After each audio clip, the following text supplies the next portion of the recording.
Good evening, ladies and gentlemen. I want to begin this course on a positive note by observing that there were periods in history in which men had a serious, authentic respect for logic. Periods in which most educated men, including the leading intellectuals and philosophers, actively wanted to be logical and to have logic on their side. In those eras, the obvious examples are the high point of classical Greece, or the ages that we call the Age of Reason and Enlightenment. In those eras, logic was widely recognized as the court of final appeal. There were many disagreements, of course, over particular questions, over whether a particular doctrine was logical or not. But there was no substantial disagreement over the question, should men even try to be logical? Unfortunately, that is not the state of affairs in our world today. A torrent of antagonism and hostility to reason and logic is sweeping the West. It long ago won out in the East and in the communist realm. Today, the attitude of a great number of people is, in effect, logic, who needs it?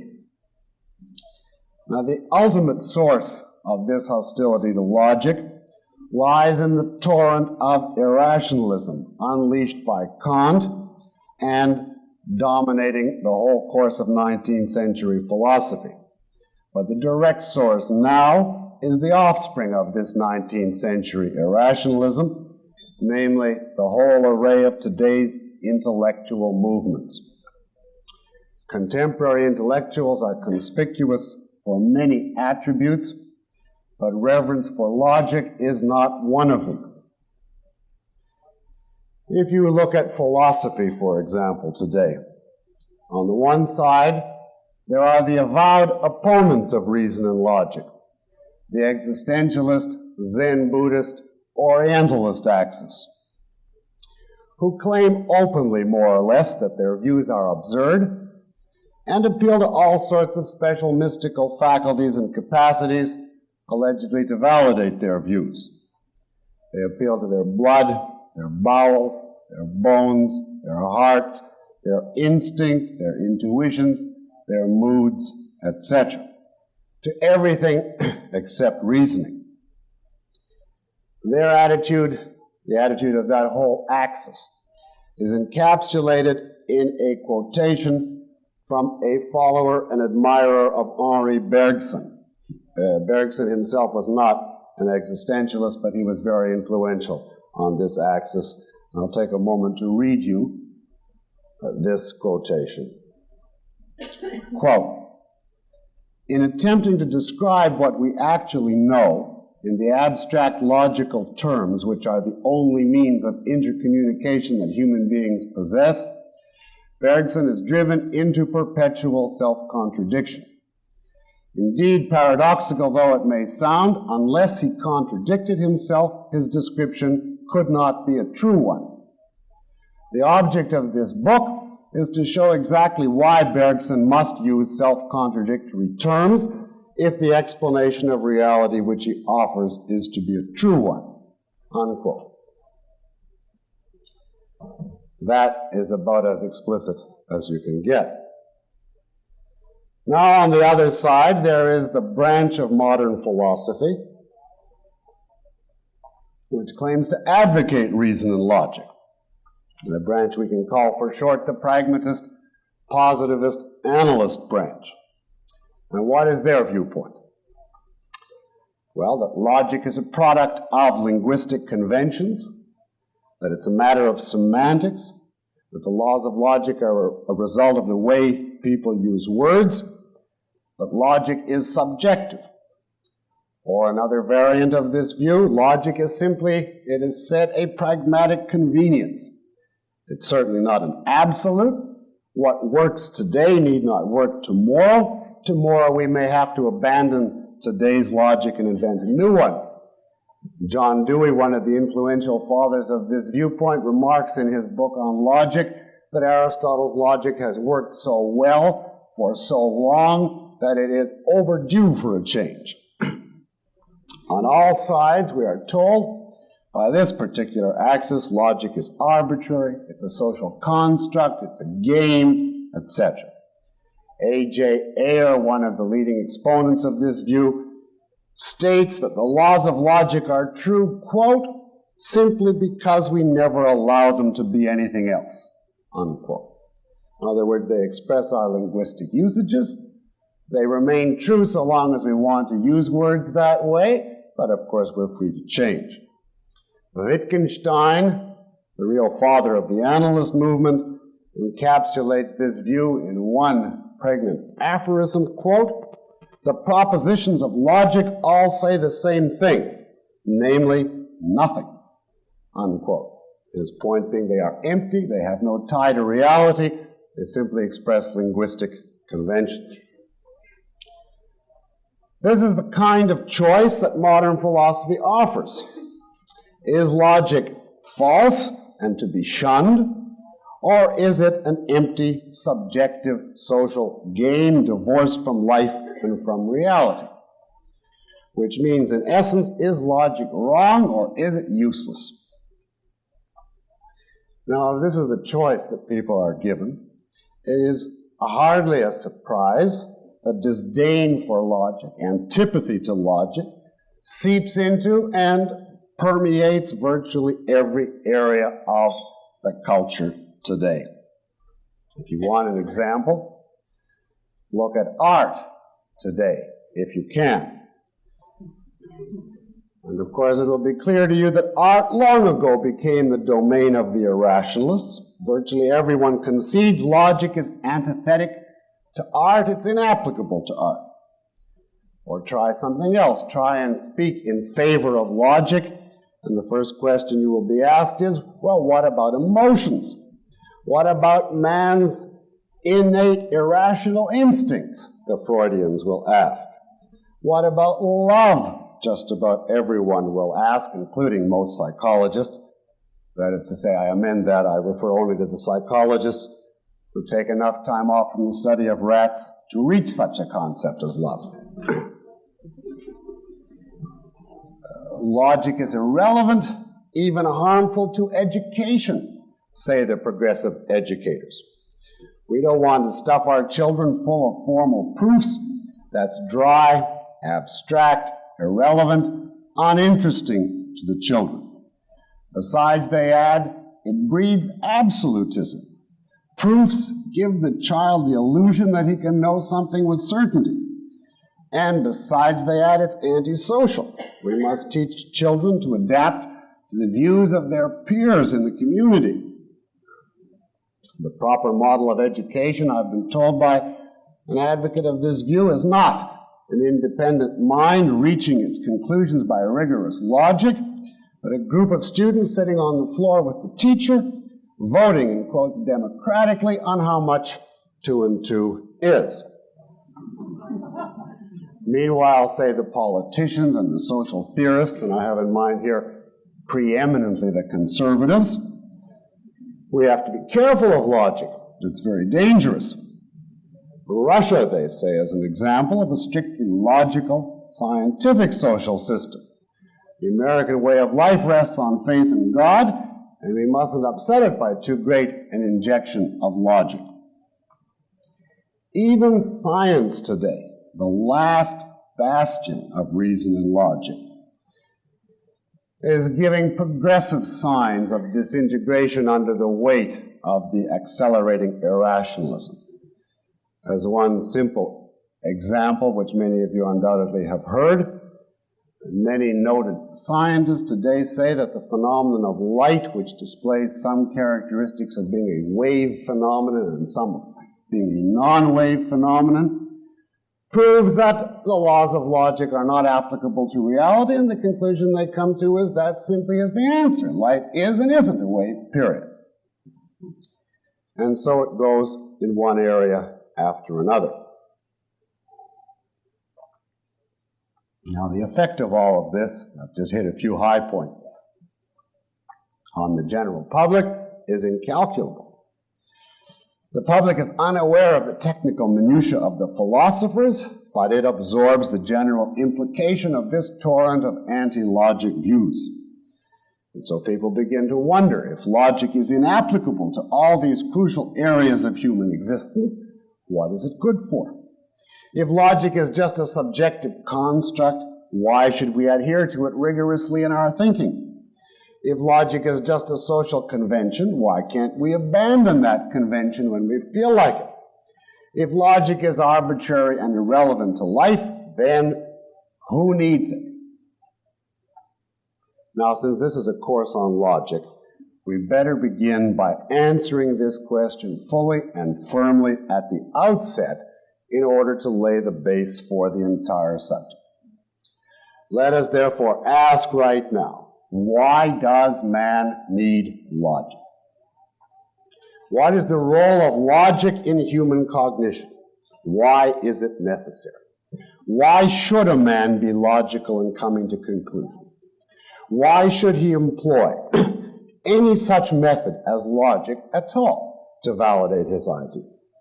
Why can a man not validly accept as true any arbitrary idea which floats through his head and which he happens to believe? Why can't he accept it just because he believes it?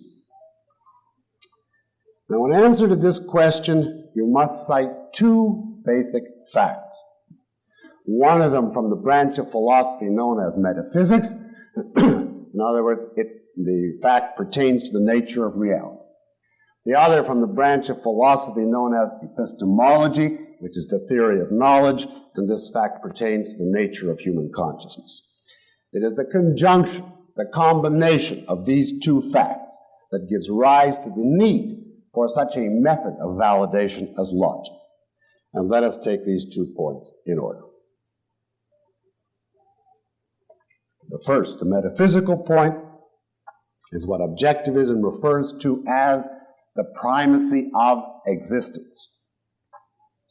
In essence, this means that that which exists, the world, reality, existence, is what it is, independent of the content of any consciousness.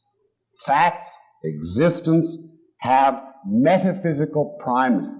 They come first. They set the terms. They are there. They are real. They are independent of any mind or consciousness.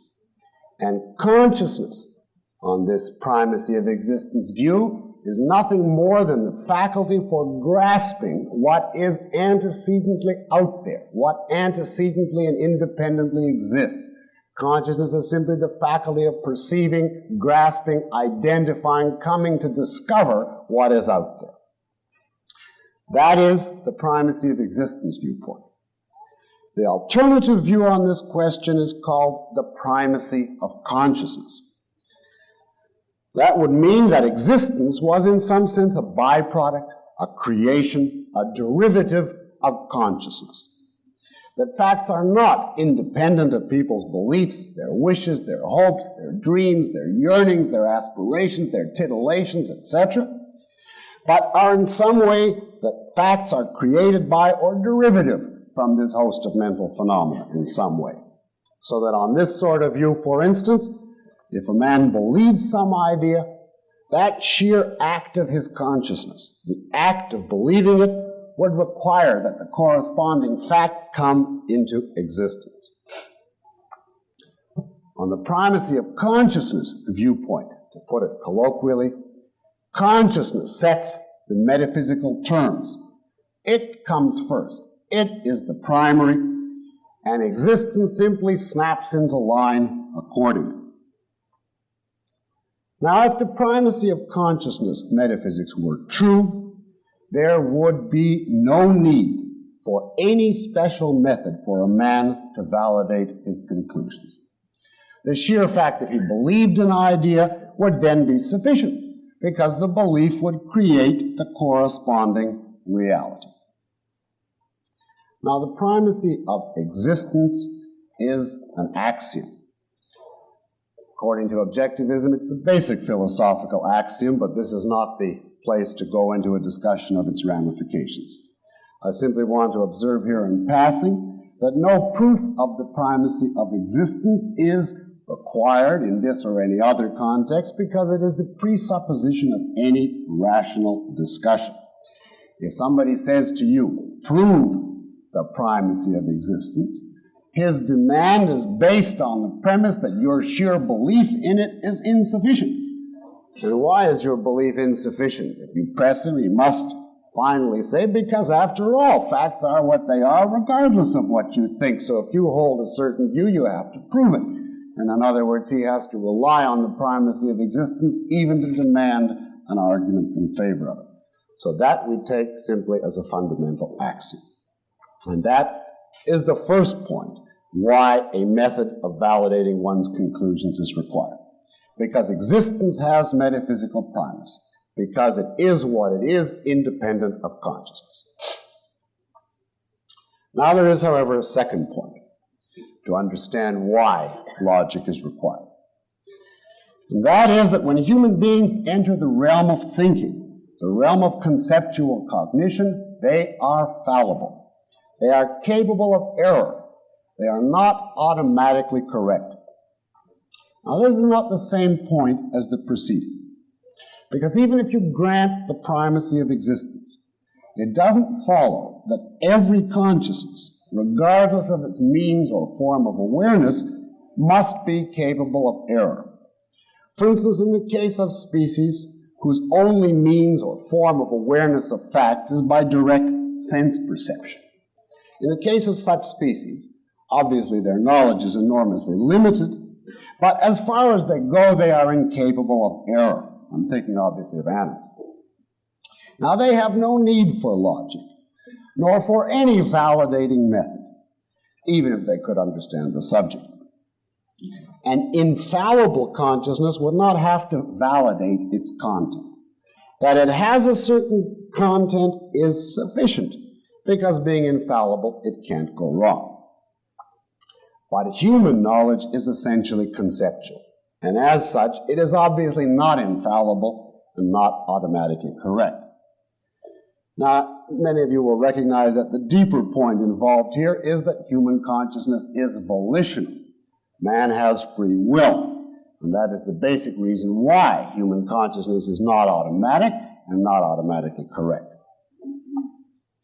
Now, if you combine these 2 points, the metaphysics of the primacy of existence with the fallibility of a volitional, conceptual human consciousness, you will see why a method of validating one's conclusions is required.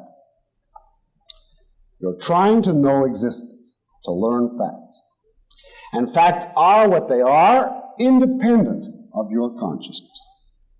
And the sheer fact that you believe something doesn't show that it corresponds to those independent facts, because you are fallible and capable of error. Well, under those conditions, if you are to be able to claim any idea of yours as knowledge, you need to have a standard by which to judge its truth. A standard to enable you to determine whether or not a given view you hold is true or not. You need some method to enable you to determine how to arrive at reliable conclusions, when you can claim that they represent facts, and when they do not and are to be rejected as false. To summarize, if a person's conclusions were automatically infallible, no appeal to any validating standard or method would have any point whatever. Logical validation of a conclusion in such a case would be entirely superfluous. A validating standard or method is required only because you're trying to know the facts of existence by conceptual means, and the sheer presence in your mind of an idea is irrelevant as to whether or not that idea is correct or true or corresponds to reality. This is the fundamental theoretical reason why man needs to employ a method such as logic. If I condense it all into one sentence, I'd put it this way.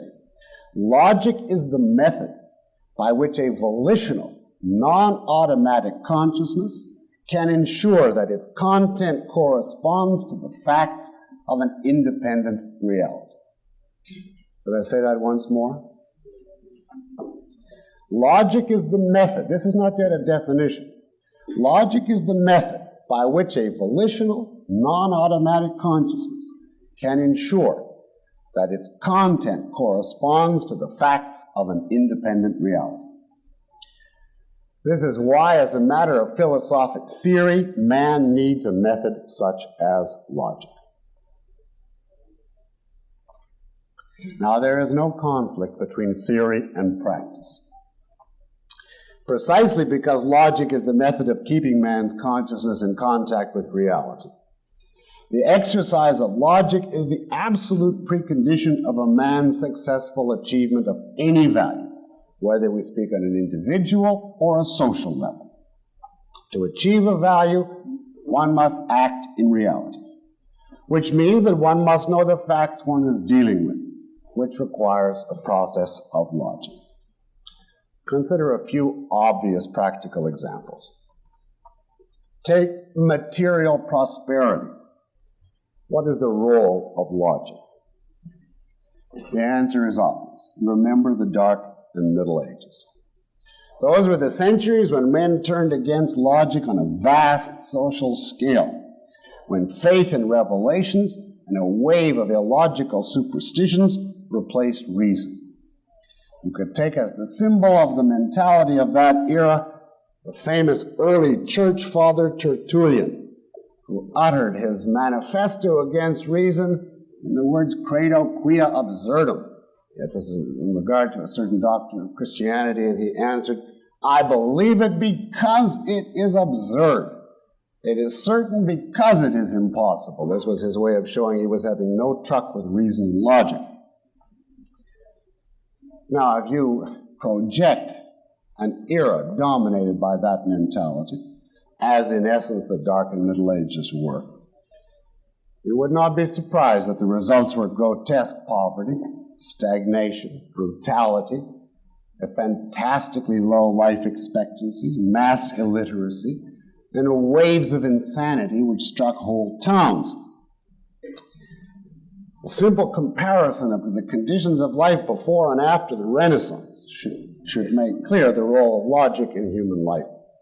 And of course, nothing else was possible during the Dark and Middle Ages. If men abandon the method which keeps them in contact with reality, obviously they will be helpless to function successfully in reality. Take another practical issue. The question of political freedom. What role does logic play in securing that fact?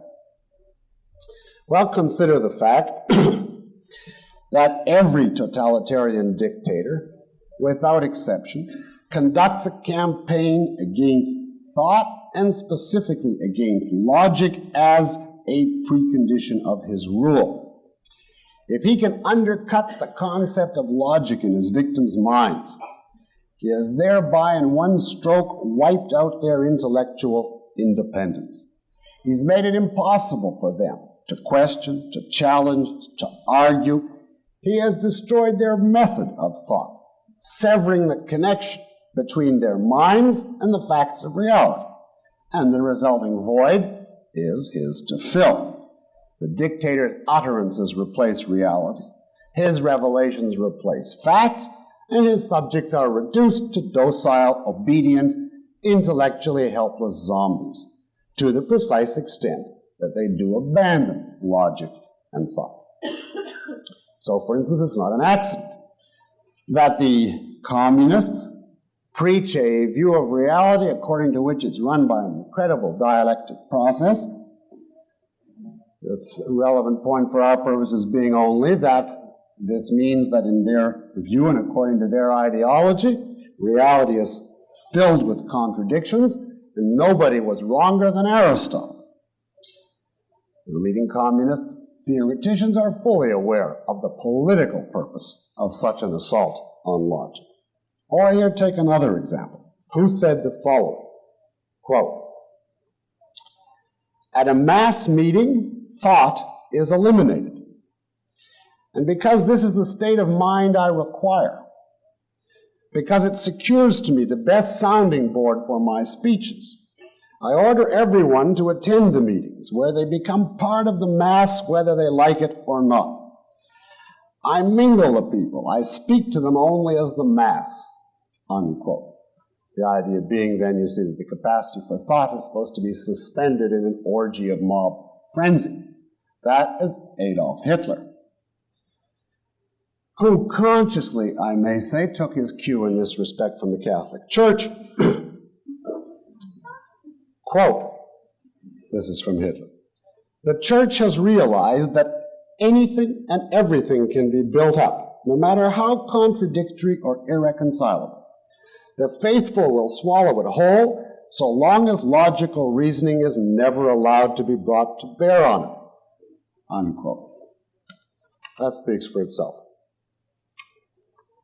Or consider as a last example the issue and the value of mental health, including personal self-confidence. Now here I think the role of logic is obvious. A healthy, confident consciousness is one attuned to the facts of reality, a state possible only to a mind which is scrupulously committed to logic. A man cannot trust his mind. He cannot achieve a state of self-confidence or self-esteem if his ideas are a whole mess of contradictions, accepted by whim, emotion, social pressure, etc. If he accepts his ideas by some bizarre combination of to him unknown factors, obviously he cannot trust his mind or his conclusions. You cannot trust your conclusions unless you have got good reason to trust them. And the only reason is that there are good reasons for holding those ideas. In other words, that your ideas pass the test of logic. So much for a statement at the outset of the role of logic in human life, in theory and in practice. You can look at it this way. Reason, the faculty of reason, is man's basic means of survival. Logic is the method of using that means. The method of using that means. Now let us build up a definition of what logic is. To begin with, the first point I stress is that the principles of logic must be based on the facts of reality. The principles of logic cannot be open to arbitrary human choice or subjective social whim. To use a technical expression, they must be ontological, O-N-T-O-L-O-G-I-C-A-L, which is roughly synonymous with metaphysical, but it happens to be the word philosophers use in connection with this issue. When you say that something is ontological, you mean it pertains to reality. Now, I want to stress this right at this point, because I want you to see at the outset that all the modern schools of logic that I referred to earlier, they call themselves non-ontological schools. That is, they hold that the laws of logic do not reflect reality. I want you to see at the outset that all of those schools are invalidated out of hand. It is not necessary to argue against the pragmatists and the positivists and the analysts and to go into the details of all those variants.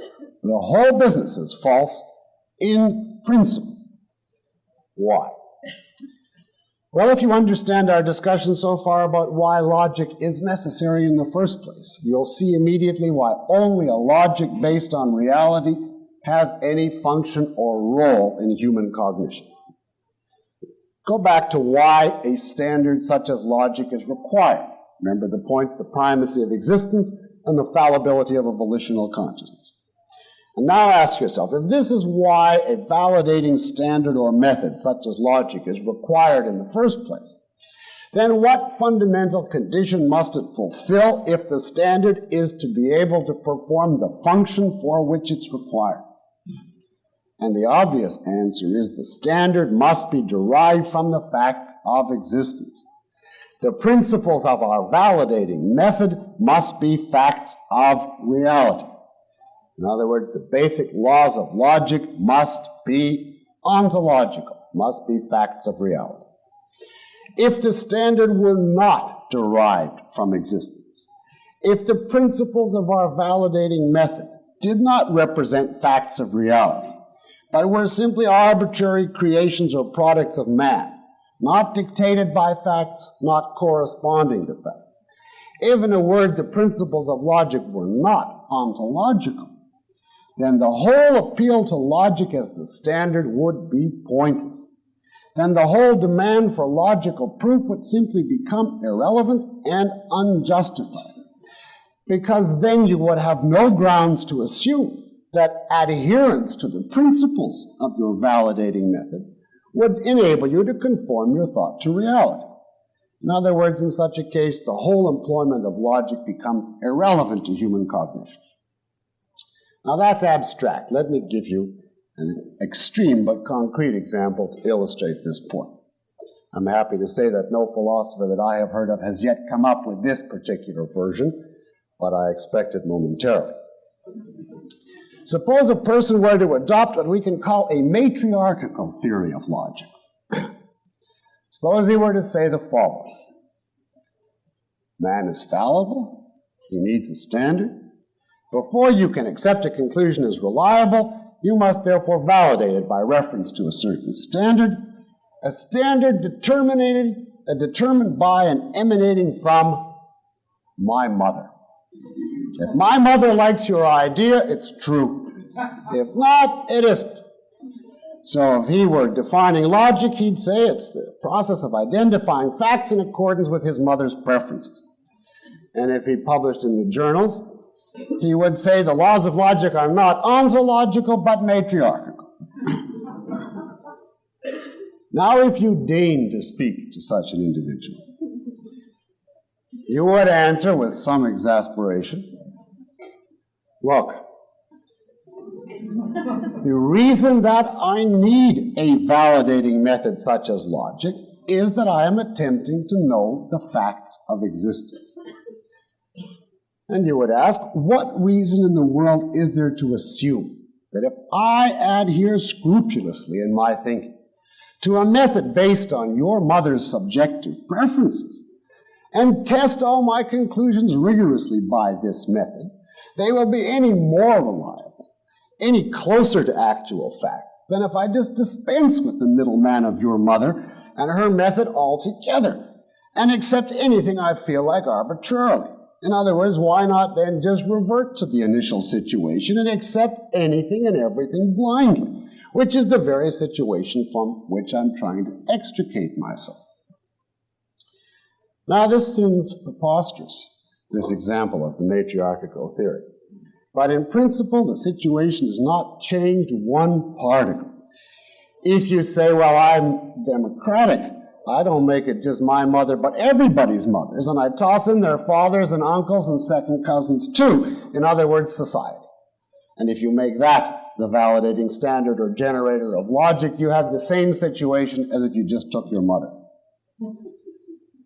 Now, to sum up, the purpose of a validating standard such as logic is to enable us to determine when our conclusions represent facts and when they don't. To enable us, if we rigorously adhere to it, to ensure that our thought will conform to the facts. Only a standard that is itself derived from the facts of existence can perform this function. Only a method whose principles are facts of reality can qualify as validating. In other words, only an ontological logic has any point, any validity, any authority. Any other kind of logic is in the same category as the matriarchal type. So you can dismiss without a qualm all of the non-ontological theories of logic. Whatever they're talking about, it is not logic. All right, now our question is, well, which facts of reality can serve as the basic principles of logic, as the principles at the base of our validating method? And the first point to see is that the facts in question must be universal, universally applicable to every subject matter.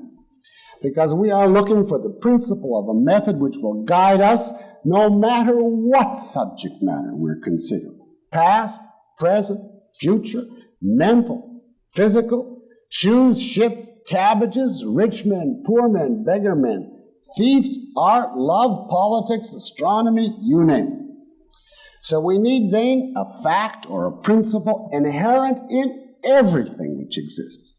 A principle inherent in the nature of existence as such, so that it will therefore be true of everything which exists. Or if we use Aristotle's famous expression for this, we need a principle which is true of being qua being. Being qua being. In other words, of everything which exists simply in virtue of the fact that it exists. Now, the principle we are seeking was, of course, first discovered, although it wasn't named as such, by Aristotle, the greatest of all philosophers and the father of logic.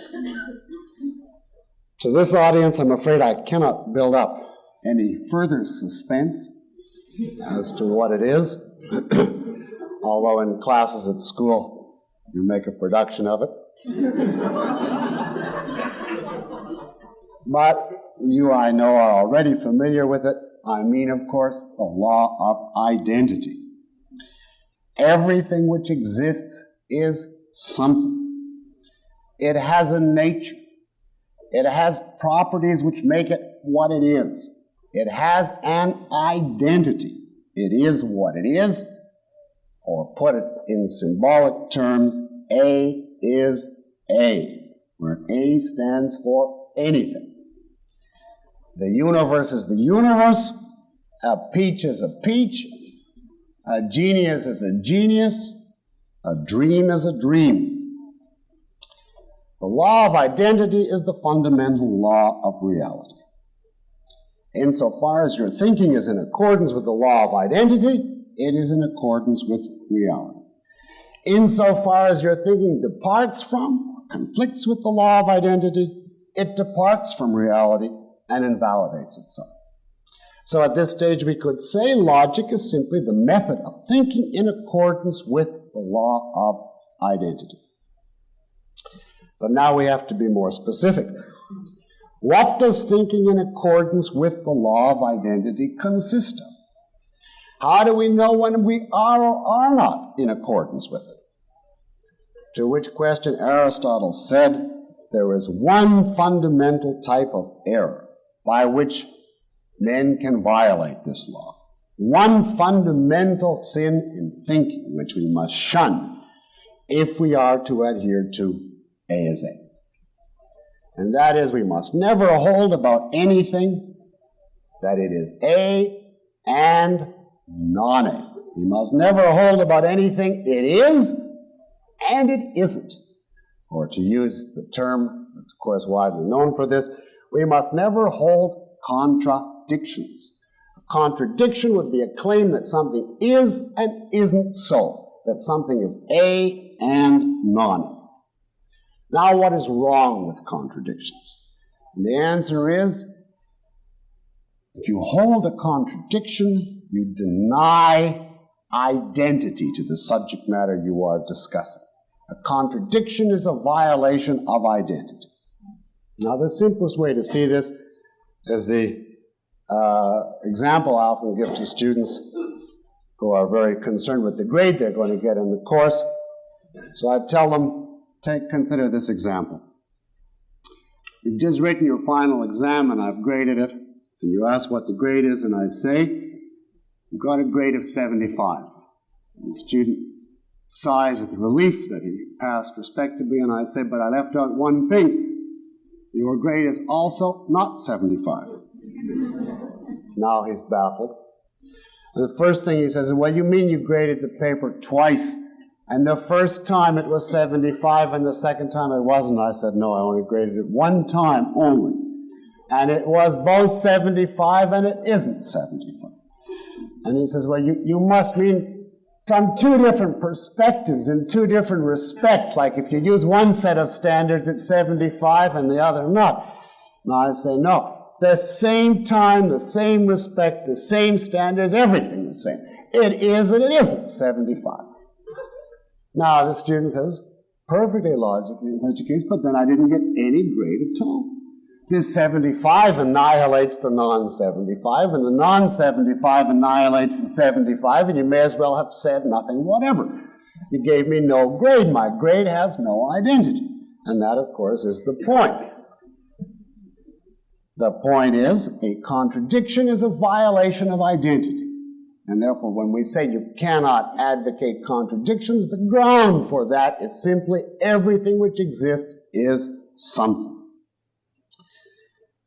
We can therefore restate the law of identity, now for specifically epistemological purposes, in the form of a law which will guide us in all our thinking. And that's what Aristotle called the Law of Contradiction, sometimes called the Law of Non-Contradiction, but it's shorter without the non. And the Law of Contradiction states simply nothing can be A and non-A. Nothing can be A and non-A. But now here you have to add two qualifications, which were not needed for the law of identity, but are needed for the law of contradiction. You have to say nothing can be A and non-A at the same time, because obviously, for instance, a table could be red on Monday, and then it could be painted and become non-red on Tuesday. But at the same time, it can't be red and non-red. And you must also add in the same respect, because obviously even at a given time, the top of the table could be red and the side or the bottom could be non-red. But if you specify the time and the respect, then it cannot be A and non. And thus the law of contradiction simply says nothing can be A and non-A at the same time and in the same respect. Now this, as I hope I've made clear, the law of contradiction is not a different fact from the law of identity. It is a restatement of the law of identity. It is the law of identity in a form calculated specifically to guide human thought. Now, according to Aristotle, the law of identity, specifically in the form of the law of contradiction, is the fundamental law that governs all valid thinking. Take, for instance, the classic Socrates Syllogism. All men are mortal. Socrates is a man. Therefore, Socrates is mortal. That's a perfect little example of reasoning. Ask yourself why the conclusion follows. Let me take a moment out here to give you three terms, which we'll be using all the time: premise, conclusion, inference. The premise, or premises of an argument, are those facts that you allege as the basis, the evidence, the grounds to justify what you're trying to prove. In the case of the argument I just gave you, all men are mortal, Socrates is a man, those two statements are the two premises. The conclusion is the thing you are trying to prove, the fact you want to establish. In this case, Socrates is mortal. And then there is the term inference, which is the process of drawing the conclusion from the premises. You are said to infer the conclusion from the premises, and inference you can define as the process of passing in thought from premises to a conclusion. Now, just with that terminological background, all of those terms I'm sure are familiar to you. Taking this Socrates syllogism, ask yourself, why does the conclusion that Socrates is mortal follow from those premises? And there is only one answer. Because if you came to the alternative conclusion, you would be committing a contradiction. You would be saying the following: all men are mortal, Socrates is a man, therefore Socrates is not mortal. And that would mean all men are mortal, and here's one who isn't.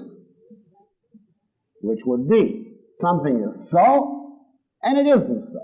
It is, and it isn't. It's A, and it's non-A, which is a contradiction. Now, you may never have heard the formal statement of the law of contradiction before, but it is your implicit, if not explicit knowledge, that a contradiction is simply impossible, that no such thing can exist in reality, that impels you, as soon as you hear all men are mortal and Socrates is a man, to say, well, then he must be mortal. And the source of that must is the recognition of the fact that a contradiction is simply impossible. Reasoning, therefore, according to Aristotle, is simply the process of observing certain facts, which are your premises, and then, directly or by implication, consulting the law of contradiction, and then drawing the conclusion that is necessitated. So we can say that logic is the art of thinking non-contradictorily. And just one further refinement, so you will understand the objectivist definition of logic. I simply have to add that thinking, according to objectivism, is a process of identification, a process of discovering what some subject matter is, of grasping the nature or the identity of some set of facts. And with this, you can now understand Ayn Rand's definition of logic as the art of non-contradictory identification. That is true of every type of reasoning, as we'll see, whether deduction or induction. Now, the laws of identity and contradiction are not the only laws of logic. There are many others, but they are all reformulations, ultimately, of the law of identity. One in particular, however, I want to call your attention to, and that is what is known as the Law of Excluded Middle, formulated and named by Aristotle. And the Law of Excluded Middle states everything is either A or non-A at a given time and in a given respect. Everything is either A or non-A at a given time and in a given respect. A man is either a genius or he is not at a given time, because he might develop the ability later. And in a given respect, he might be a genius in physics and a dolt in social relationships. But if you specify the time and the respect, either he is it or he isn't. And so on for a variety of examples. This is called the Law of Excluded Middle, and the name was given it by Aristotle, because its essence is to say between A and non-A, the middle is out. There is no middle. The middle is excluded. Your choice is exclusively in the extremes. It is or it isn't. But no third middle-of-the-road possibility exists. Now notice, this law does not say everything is either A or B. It does not say a man is either a genius or a dolt. No law could possibly say that because it isn't true. It says a man is either a genius or he is not a genius. Or to put the thing even more broadly, it says an existent, a thing, is either a genius or it isn't. And then the category of non-genius includes all the men of average intelligence and the men who are dolts and this wristwatch, which is not a genius. So you have to understand that it does not say everybody is either rich or poor. It says a thing is either rich or it isn't. And that might include middle income, low income, no income, or the whole category of income is inapplicable. Now, the law of excluded middle is very close to the law of contradiction, but you can distinguish it. It plugs the gap of another type of assault on the law of identity. One way you could violate the law of identity and make something into nothing would be to say it is and it isn't. Another way would be to say it's neither of those two. It's neither A nor non-A, in which case, of course, there would be nothing for it to be, and it would end up as zero. So it was to plug this particular loophole that Aristotle defined the law of excluded middle. Combining the two, a thing has to be either A or non-A, and it can't be both, and therefore it must be something. Now these three, the law of identity, the law of contradiction, the law of excluded middle, are the classic three Aristotelian laws of logic. And as you see, there really is one, the law of identity. Now there's all sorts of more specific laws. Many we will look at in this course. For instance, if A leads to B and A is true, then B must be true. But in that case and in all the other cases, they reduce back simply to these basic laws. All the detailed logical laws and methods we will study are merely detailed applications of the same basic principle. There are various ways of letting you know whether you are or are not adhering to the law of identity. Well, what then does being logical consist of? At this stage, we can summarize in two generalized points. Negatively, it means never hold contradictions. That's obvious. Positively, it means always check every conclusion you accept against the fact by means of logic. Before coming to any conclusion, ask why. What are the facts? What are the premises which support it? Are they true, and does my conclusion follow from them? In other words, the second point means putting the process of logic, of non-contradictory identification to work to ensure that your conclusion does correspond to the facts. Now, what is the name given to the process of putting logic to work? That is called proof. Here's a definition for you. Proof is the process of deriving a conclusion from antecedently known truths by reference to and on the basis of the laws of logic. The process of deriving a conclusion from antecedently known truths by reference to and on the basis of the laws of logic. Now, observe that your premises must be true if it's to qualify as a proof.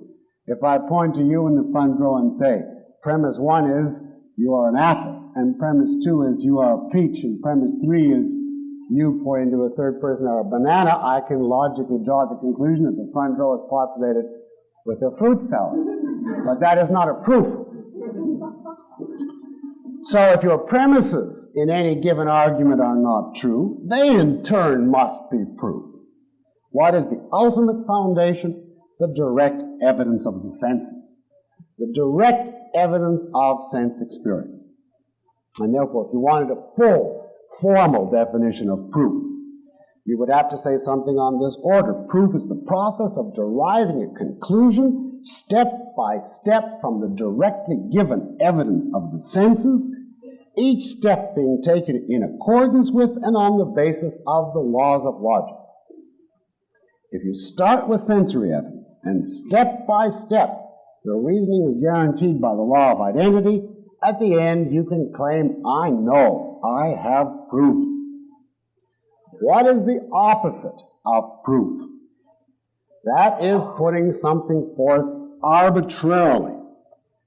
The arbitrary, which is the opposite of proof, means that which is put forth without basis, without evidence or proof, by whim, by random, gratuitous, baseless, groundless caprice. If I, for instance, suddenly am demoniacally seized and I say I have a thought, gold in my ear is at this moment engaged in a contest with Moish and Diane to see who can best throw darts across the room and spear gefilte fish. And you say to me, why do you believe it? And I say, I don't know. It just came to me. I just put it forth for what it's worth. The answer is it's worth 0. Because it is completely arbitrary, a gratuitous assertion without basis. Now, the meaning of being logical, therefore, you want it in 2 negative statements. There's shun contradictions and shun the arbitrary. In other words, apart from axioms, offer proof of every idea that you have. If you can do that, you are a logical person. Let us take our break here. All right, let us continue.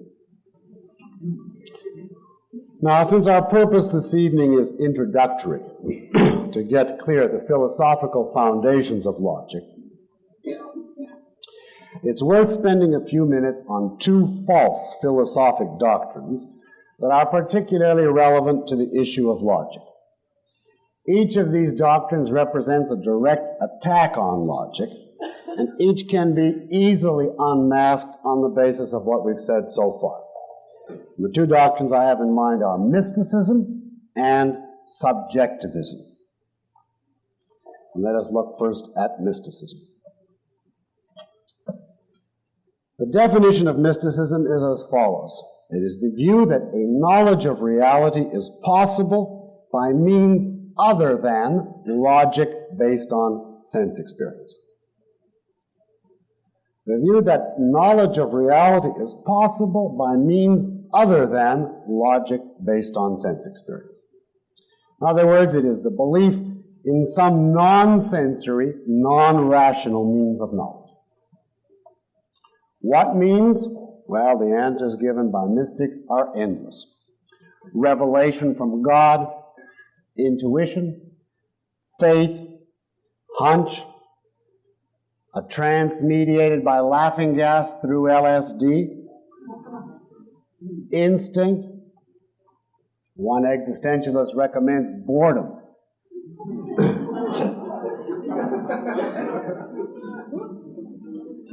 These are just a sample. Now, what is common to all of these mystical variants?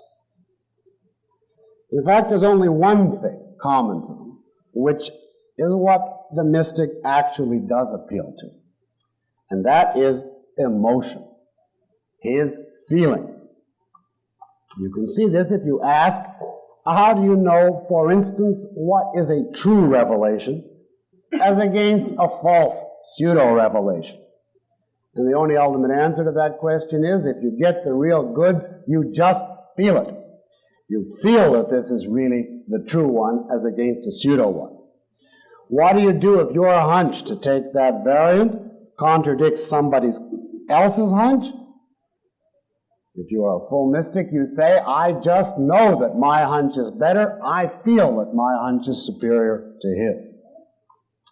Regardless of what any particular mystic says, mysticism therefore comes down to the view that feelings are valid tools of knowledge. Now notice that mysticism, as I have defined it, is not an issue of the content of your viewpoint, but of the means which you put forth to validate that content. It is possible, for instance, for a man to believe in God and not to be a mystic. He may believe, as Thomas Aquinas did, that you can give logical arguments based on data obtained from the senses and rigorously prove the existence of God. Now, that view, according to objectivism, is mistaken. It's wrong, but insofar as he's appealing only to sensory evidence and logic as he thinks he is doing, he is not being mystical. On the other hand, you can be a mystical atheist. If you go into a trance from LSD and you emerge from it and you say the secret of the universe has been revealed to me in that trance, and the secret is there is no God, that is mysticism, even though the content denies one particular form of it. The key to mysticism is the view that feelings are valid tools of knowledge. Now let's ask, why aren't they? What is wrong with mysticism? Well, on one obvious level, you could answer, feelings are the product, ultimately, of one's ideas, of one's thinking. The fact that you have a certain feeling means merely that at some point in the past, explicitly or implicitly, you had a certain thought or thought. Obviously, the fact that you have the feeling doesn't show that the feeling or the thought from which it comes is correct, that it's true to reality. If you were to establish that, you would need a method of validating the thought. In other words, you would need logic. Now, this is precisely what the mystic denies. The core of mysticism is the denial of the fact that man needs any standard or method to validate his conclusions. If you take any one of those variants I mentioned, revelation, trance, hunch, etc., it is not, if you are to be precise, it is not that this is a false method of acquiring knowledge. It is actually no method. The mystic's ultimate answer, if you ask him how he knows what he knows, is, I just know which translates into I just feel it.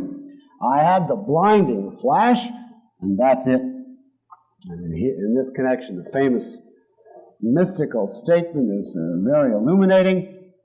To those who understand, no explanation is necessary. To those who do not understand, no explanation is possible. In either case, I don't explain. Mysticism consists in essence of saying, take the content of your consciousness, the content as it is at any given time, no matter how or by what means you actually acquired it, and consider that content true. Take the content of your consciousness as an unchallengeable given, which requires no check, no validating process, which is right simply because it exists in your mind. In other words, mysticism actually implies determinism. It implies an automatic view of consciousness. It implies the view that human consciousness is a determined, automatically correct mechanism, which therefore would need to undergo no special process of validation for its content. The case of the animals is relevant here. Whatever an animal feels is unchallengeable by the animal. It simply takes its content as there. It doesn't dream of questioning or checking it. It's simply taken as right without question. Well, now what a mystic does is treat his consciousness like an animal treats its. The difference is that the mystic operates on the conceptual level, where consciousness is not automatic, where volition enters, and where a validating standard is required. Consequently, the result of mysticism is to leave men cognitively helpless. Mysticism is a negative doctrine. It simply deprives man of any means of validating his intellectual content. It cuts the tie between human consciousness and existence, and leaves man without any guidance cognitively, without any means of acquiring knowledge. You can look at it this way. Mysticism is to epistemology what amorality is to ethics. Now, amorality is not a code of ethics. It is the denial of ethics. It deprives men of any standards or methods to determine how to act. And in practice, of course, an amoralist assumes and relies implicitly upon whatever random values he already happens to have absorbed and accepted, whether they are valid or not. Or what an amoralist does in action, a mystic does in the realm of thought. From another perspective, you can say mysticism amounts to the reversion to barbarism.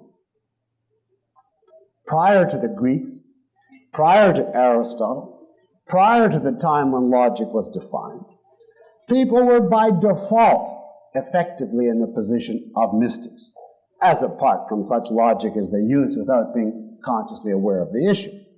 But in this primitive state, they were drowned in superstitions.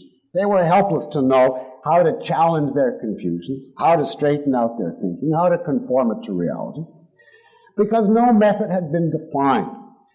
There was no standard to guide them. Now, prior to the Greeks, you could say, well, people couldn't help it. But after Aristotle, to reintroduce the idea of taking one's mental content as the infallible given, and to urge people to dispense with a validating standard, is simply to tell men that they should, on principle, model their minds after primitive savages. Now, it's interesting to note here that occasionally the mystic himself feels his lack of epistemological standards and tries to find a solution. This normally happens when he is trying to engage in some common venture, some organized action with other mystics. And then you see the spectacle of a group of men without any epistemological standards trying to find some way to hold their movement together. The best examples come from the history of religion. Take simply as one example, Christianity. It was born in an enormously mystical age in which everybody was, or the leading thinkers, if you can call them that, were advocating faith.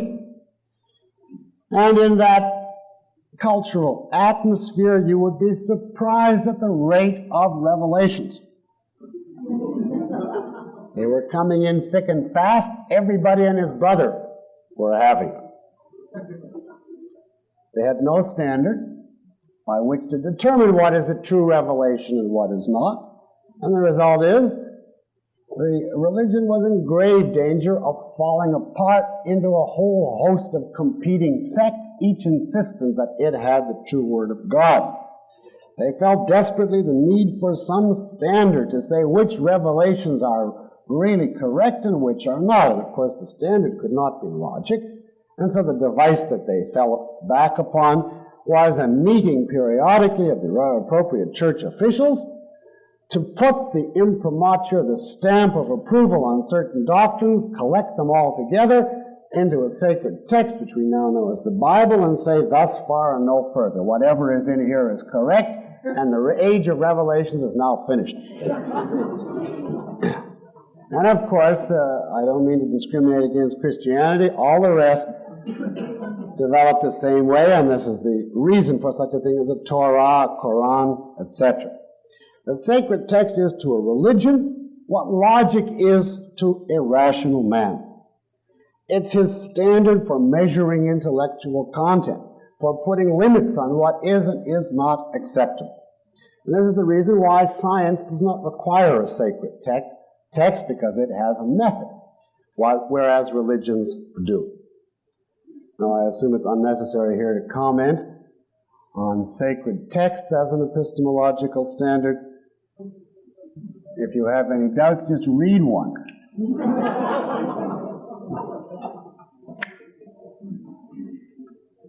All right, now let's say a few words on subjectivism. I said earlier that there were two tenets at the base of the need for logic. One is a certain view of human consciousness as volitional, as non-automatic. And the other is a certain view of reality, the primacy of existence, the metaphysical foundation of logic. Mysticism, as we've just seen, is the doctrine which results from attacking the epistemological basis of logic, from attacking the view of consciousness as volitional, as non-automatic, and therefore as requiring a standard. Well, subjectivism is the doctrine that attacks the metaphysical root of logic. Subjectivism is the view that reality depends on the content of human consciousness. It's the primacy of consciousness, but restricted to human consciousness. So you could think of it, for purposes of this course, as simply the view that reality depends on or is determined by the content of human consciousness. Now we can therefore distinguish, you see, between subjectivism and mysticism. Mysticism is essentially an epistemological doctrine. It's a theory of how to go about acquiring knowledge. And its answer is no how. Just take whatever you've got. Subjectivism is a metaphysical doctrine, basically. It's a view of the nature of reality, which of course implies certain things for how to acquire knowledge, but its central thrust is that reality is dependent on the content of human consciousness. In that sense, it's a form of the primacy of consciousness. Now, I assume that you are familiar with the error of the primacy of consciousness, but what I want to do here is merely to show you briefly in what way subjectivism is fundamentally an anti-logic viewpoint, an assault on logic. Subjectivism represents a fundamental attack on the view of reality upon which logic is based. It's an attack on the metaphysical roots of logic, and therefore it is just as blatantly anti-logic as open, unabashed mysticism is. There are several points worth making here. First of all, in attacking the primacy of existence, subjectivism does away with the need or the possibility of any method of validating one's mental content. if you remember why the primacy of existence is the presupposition of logic, then any attack on the primacy of existence does away immediately with the need or possibility of any such method as logic. If you are a subjectivist and claim that facts are plastic, that they're anything you want them to be, that manipulations within inside your consciousness will create the corresponding facts, you have then wiped out the basis for any such phenomenon as logic. Now, you've all met subjectivists who claim to argue for their views, and then to demand that you refute them, that you disprove them, that you argue against them, etc. Now, what I wanted to point out is that any such claim by a subjectivist, whether he claims to put forth an argument for his view or demand a refutation from you, is incompatible with the very nature of subjectivism. As soon as a man says argument, refutation, proof, disproof, or any synonyms of those terms, he is using concepts that depend upon the phenomenon of logic. On a subjectivist view, there is no such thing as logic, nor therefore argument, proof, refutation, etc. Logic itself and anything that depends on it is a stolen concept to a subjectivist. His view of necessity is devoid of any argument or proof. It's arbitrary, unavoidably as a matter of principle, and as such, of course, it's to be dismissed as any arbitrary utterance is to be. Now, I have assumed here that you're familiar with Ayn Rand's definition of the fallacy of the stolen concept. Just to refresh your recollection in a sentence, the stolen concept fallacy is the fallacy of using a concept while ignoring or denying one or more basic concepts on which it depends. Using a concept, relying on it, while ignoring or denying a more basic concept on which it depends. The subjectivist is a good example. He denies the concept of reality, that is to say, of independent reality. There is no other. He denies the concept of independent reality and proceeds to claim that he has proof of his point. Now, regardless of the nature of his alleged proof, this is a classic example of the stolen concept fallacy, because the concept of proof presupposes the concept of reality. If there were no independent reality, there could be no such thing as proof. Proof about what? Proof based on what? Proof by whom? The facts are, first, people have to grasp the fact of a firm, objective reality. And then and only then, after a long chain of further discoveries, which took centuries, could people reach the concept of a certain method of conforming their thought to that reality, the method of proof. At this point, after this long intellectual development, the subjectivist enters the scene, blasts the foundations, throws out the concept of reality, and proceeds blithely to say, here is my proof. Even though on his premises that concept is now impossible and invalid.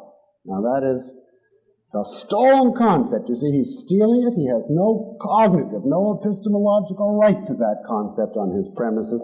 It's a blatant example of the stolen concept fallacy. And now another point in connection with subjectivism. It represents an attack not only on the metaphysical basis of logic, on the reason of the need for logic, but directly on the laws of logic themselves. Each subjectivist, you see, ultimately, if you push him in a corner, will be forced to hold that his own consciousness creates reality and that somebody else's creates it differently. And the tip-off phrase in this connection, the almost infallible sign of a subjectivist, is that he will not say about an idea he accepts, this is true. He will say it is true for me, for you, for him, for her, for it, for us, for them, for the Middle Ages, for the 19th century, for Americans, etc., but he will always say true for. His view, therefore, you see, is not A is A, no matter who believes what or feels what, etc. His view is A for you, but it might be non-A for me, and it might be A and non-A for him, and it might be neither A nor non-A for her. A isn't A, it's whatever anybody wants it to be for him. Now, the way that subjectivists, insofar as they don't do it on the basis of a fundamentally corrupt philosophy, the way that they get away with this expression, true for me versus for you, etc., is by some crude fallacies, and the one or two tricks in particular I want to simply call your attention to in passing. When I teach logic in school, I offer the class a guaranteed A in the course. We cover subjectivism in the first week or so. And I offer them a guaranteed A in the course if they can produce one sentence, which I will then write on the blackboard, and establish that that one sentence is true for some, not for others. That's all they have to do. So, of course, they rush out to find a sentence, and I feel safe in making that offer because I know it cannot be done. But I'll give you two of the type of examples that I get because it might be helpful to you in dealing with them. I think of these as the spinach and the bad cold examples. Usually, it begins with the student saying, some men like spinach. So I then put on the board and they say, well, that's true for some and not for others. Now, do you see what the fallacy of that is? That is an example, the statement, some men like spinach, of the fact that something can be true of some men and not of others. Nothing in the laws of logic that prohibit that. Obviously, a certain characteristic may be possessed by some members of a class and not by others. This is not an example of a statement which is true for some and not for others. The statement, some men like spinach, is true for all the men who like spinach, and it is just as true for all the men who do not like spinach. It is absolutely true for the non-spinach likers that some men like spinach. Now, we don't have to go through all the other vegetables. I think the point is clear. The other type of example I frequently get is the statement, I have a bad cold. And then the person will say, well, isn't that a statement? For instance, suppose he has a cold and I don't. Or Brown has a cold and Smith doesn't. You'll say, well then, that statement is true for Brown and not for Smith. Now there's the actual same statement, true for one and not for another. Now do you see the fallacy in that one? The statement, I have a cold, derives its force from the pronoun I, which simply is the substitute for whoever is uttering it.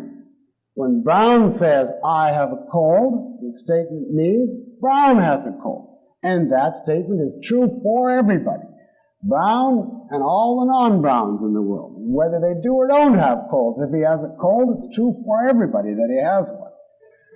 Similarly, when Smith utters the words, I have a cold, in the connection with Smith uttering it, the meaning of that statement, if you properly specify it, is Smith has a cold.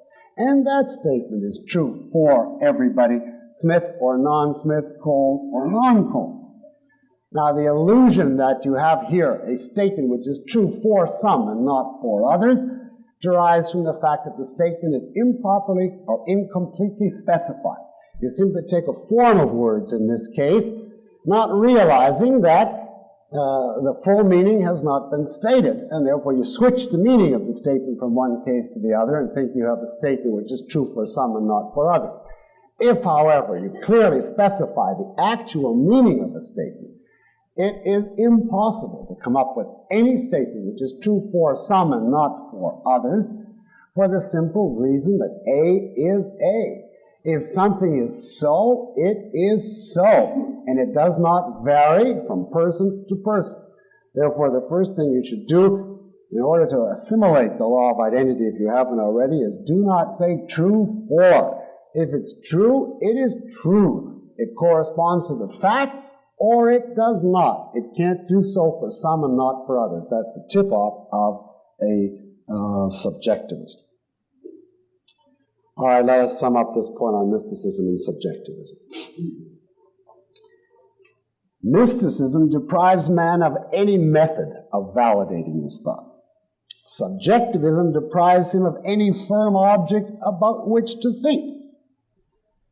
Mysticism cuts the tie between consciousness and existence, which means it really denies that man is conscious. Because if you're not conscious of existence, there's nothing else to be conscious of. Subjectivism denies that existence exists, that there is a firm, definite reality. The mystic says you don't have to identify non-contradictorily. Any old way is okay. The subjectivist says, what do you mean identify? There's nothing to identify. You create whatever you want by manipulating your mental content. Now, these two doctrines are equally opposed to logic. The precondition of being logical is complete repudiation of both.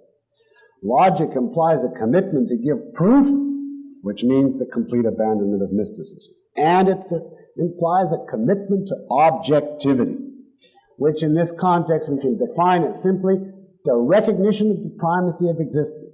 That is to say that facts are what they are, independent of what goes on in anybody's mind, and therefore if you want to know facts, you have to focus your mind outward on the facts, not inward on whatever twists and turns thrill through your consciousness. In this connection, the best symbol of objectivity was the old Dragnet program. Remember, they used to interview witnesses, and Jack Webb would say, just give us the facts, man. That is the pure pro-logic attitude. Now we have one last topic to discuss this evening in our theoretical introduction to logic. There is a concerted attack on the laws of logic launched by both mystics and subjectivists via a different point than any we've touched on so far. They claim, they say, the whole structure of logic then rests on the laws of logic, ultimately on the law of identity. But you can't prove the law of identity, and therefore aren't you left flat at the outset? Now let's deal with this briefly. Of course it is true, you cannot prove the laws of logic. That should be obvious. The laws of logic are the principles of proof. You couldn't get a proof off the ground until you have the laws of logic. Therefore, it would be a theoretical impossibility to offer a proof of the principles of proof. Obviously, again, to request a proof of the laws of logic is immediately to commit what fallacy? The fallacy of the stolen concept. A person who says, I don't accept the laws of logic, but I accept proof. Now give me a proof of logic. Where did he get such a concept as proof? And what makes it possible if he does not accept the laws of logic? As soon as you say proof, you have already carried in its train everything that proof depends on, including the principles of proof. So the very request for a proof of the laws of logic is a stolen concept. Well, but that still leaves us with the question, what then is the status of the law of identity if it is outside entirely the problems of demonstration, argumentation, or proof? And Aristotle's answer to this question was the law of identity, or he discussed it in connection with the law of contradiction, but at the same point. The law of identity is self-evident. Self-evident. He said, it requires no outside evidence. Any case of directly perceiving reality is a case where you see, he said, self-evidently an instance of the law of identity. In the act of any sense perception of reality. Whatever you see, even if you have no idea what it is, you know immediately, directly, implicitly, whatever it is something. It is what it is. The mystics who denounce the self-evident say it's arbitrary. The subjectivists denounce it on the grounds that it's not objective. But in any event, let us briefly tell you what was Aristotle's answer to this charge in regard to the laws of logic. And his answer was as follows. The laws of logic, he said, are at the base of all human activities.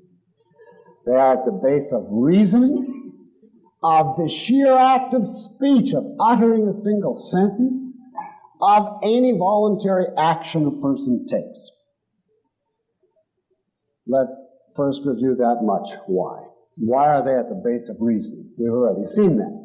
Reasoning is simply the use of the laws of logic to derive conclusions from premises. So anytime anybody reasons or argues at all, he is immediately using the laws of logic. Why are they at the base of speaking? Well, there are a great many points you could make, but the obvious point is, if things aren't what they are, there is nothing to refer to. If nothing has any identity, words have no meaning, and you can't open your mouth to utter a single sentence. Aristotle makes a somewhat different point in this connection. The way he puts it, and I quote now from Book M of the Metaphysics, his famous discussion of the laws of logic. Our discussion with such a man, he means a person who denies the laws of logic, is evidently about nothing at all, for he says nothing. For he says neither yes nor no, but yes and no.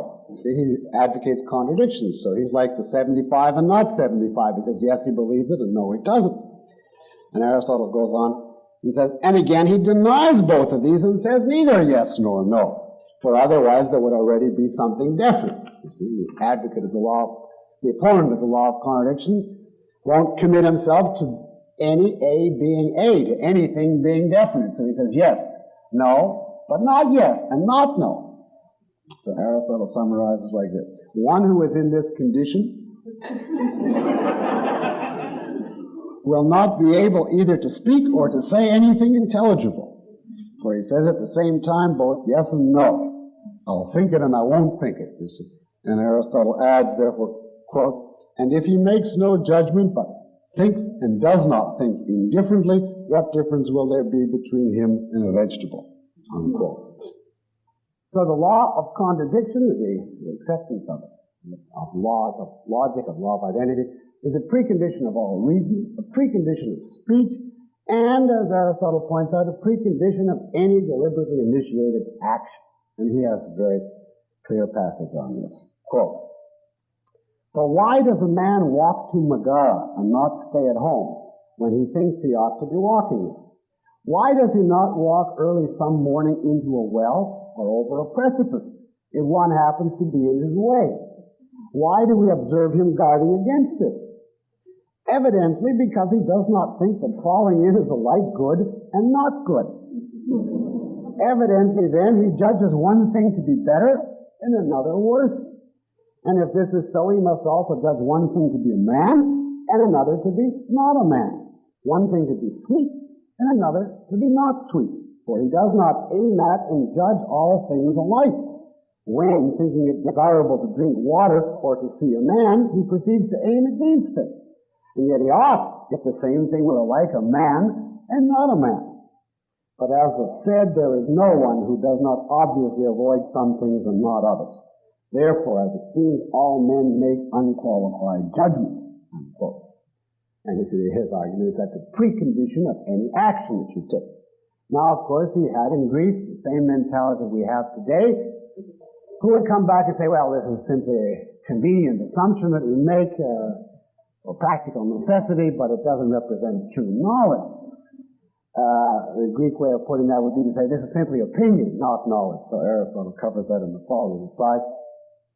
Quote, and if this is not knowledge but opinion, then he should be all the more anxious about the truth, as a sick man should be more anxious about his health than one who is healthy. For he who has opinions is, in comparison with the man who knows, not in a healthy state as far as the truth is concerned. Unquote. Aristotle's point is that the laws of logic are at the base of all human activities. of reasoning, of speaking, of acting. Therefore, he says the laws of logic are inescapable. And this leads to the very crucial conclusion that they must be used even to be denied, must be relied upon and accepted even by the opponents of the laws of logic. In the very act of trying to deny them, he counts upon them.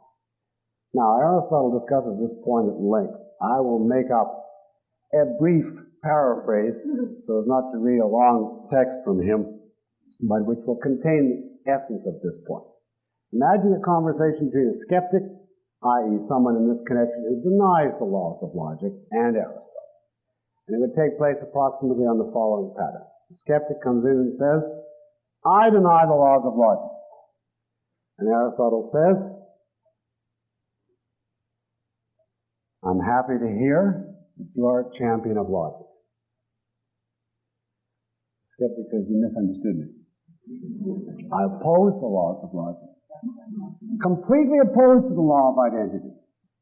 Aristotle says, it does my heart good to hear such a fervent advocate of logic. The skeptic says, look, you understand, I believe everything is contradictory. I've completely denied the laws of logic in every respect. Everything is A and non-A. Aristotle says, marvelous. Now we have two people, you and me, who can go out and champion logic. The skeptic says, look, it's impossible to talk to you. If I say the laws of logic are false, then if they're false, they're false. If I utter certain words, I uttered those words and not their opposite, and those words mean what they mean and nothing else. After all, things are what they are. A is A.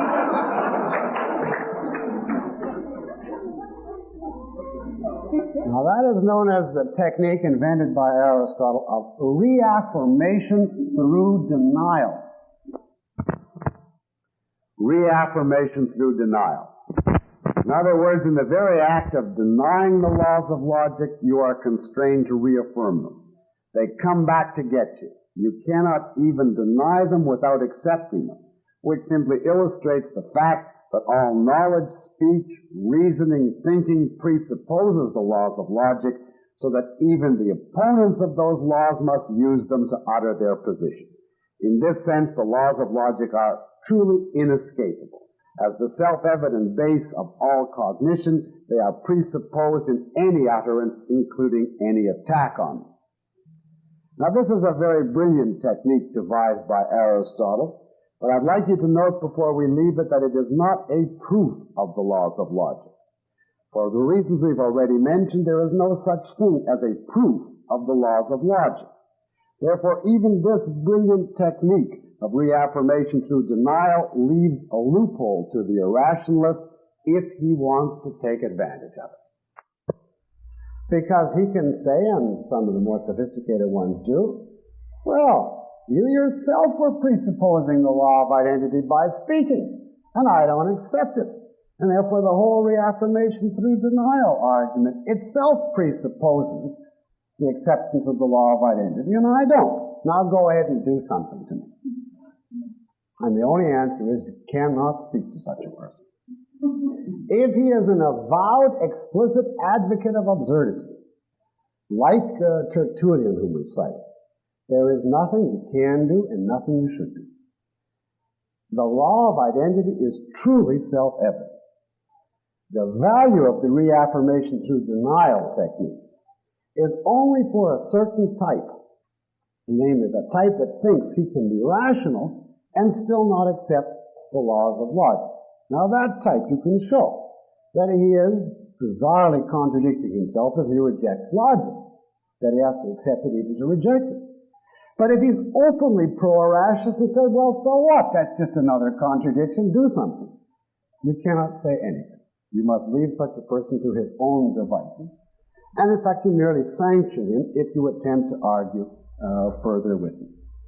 Once a person is an open advocate of absurdity, openly denounces and rejects the principles of argument, it is senseless to argue.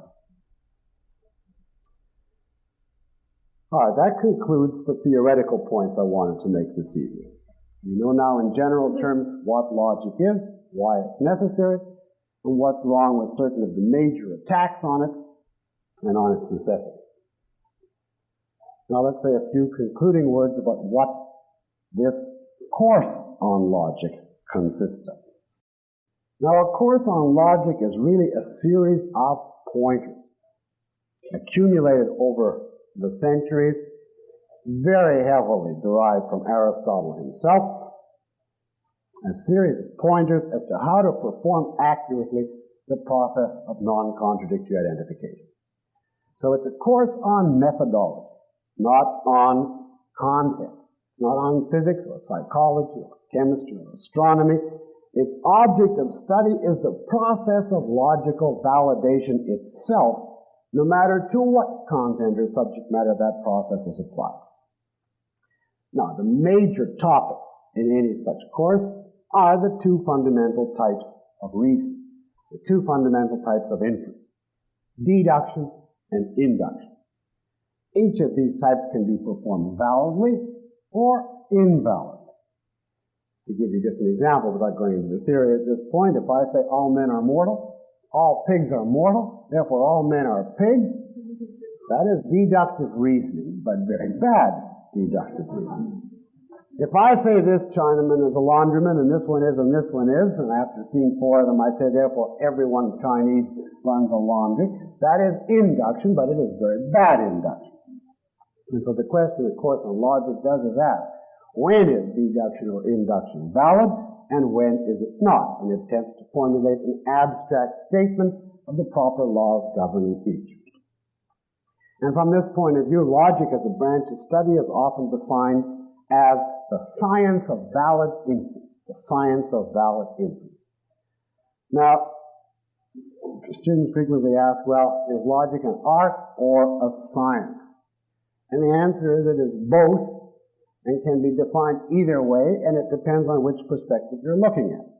When you think of logic as a method which men actually employ, they actually put into practice in governing their thought, from that aspect logic is an art, which consists of using a certain method. But when you consider the systematic study of this method and the formal elaboration of its principles, from that aspect logic is a science, the science describing the principles of that method. Now, much more has been learned so far in the history of thought about deduction than about induction, about which comparatively little is still known. And usually, therefore, a course in logic is heavily on the side of deduction. In addition to these two major subjects, deduction and induction, there are usually two other topics included in logic courses. One is what is called the common or informal fallacies. They're called informal fallacies because they are applicable no matter what the form of the reasoning, whether deductive or inductive. You can commit them no matter what type of reasoning. And there is about 20 of them, 20 odd, very widespread, and it's traditional always to begin courses on logic with a survey of these common fallacies. And then the other topic that's virtually always included is definitions, the rules of proper definition. This gets included as an adjunct to the study of inference because all reasoning presupposes clearly defined concepts. Now these are the four areas that will make up this course. We'll spend 2 weeks starting next week with the common fallacies. I have reduced the deduction section down to 3 lectures, which will follow the common fallacy. We'll then spend 2 weeks on definition, and finally induction, and that will include a discussion of the principles of analogy, will be the last 2 weeks. Now I think you can see the relationship between a course on epistemology and one on logic. Epistemology is a much wider subject. It's concerned with the means of human knowledge in general, and therefore it deals with all of the host of philosophic issues that are involved in the acquisition of knowledge. For instance, the validity of the senses, the theory of concept formation, the status of axioms, the nature of certainty, etc. Now, logic does not deal with these broad philosophic subjects. You can think of it as one area within the broader subject of epistemology, specifically the study of the process of inference. And the central question is, does such and such a conclusion follow from these premises or not? In a course on logic, then, virtually none of the major epistemological questions are explicitly raised. A logic course is a narrower, more technical study of one aspect of the process of acquiring knowledge, the process of inference. Now, generally speaking, with appropriate exceptions, the points studied in a logic course are not controversial. In other words, no matter what a philosopher's epistemology, I'm speaking here in a very broad way and with many exceptions, but in a broad way. The general rules of deduction, for instance, or the common fallacies are recognized and accepted by most schools of philosophy. Now, of course, sometimes a philosopher's overall epistemology will affect his interpretation of questions of logic. So if you hear a pragmatist or a positivist or some species of subjectivist lecture on definitions, you will get a radically different treatment from what you'll get in this course.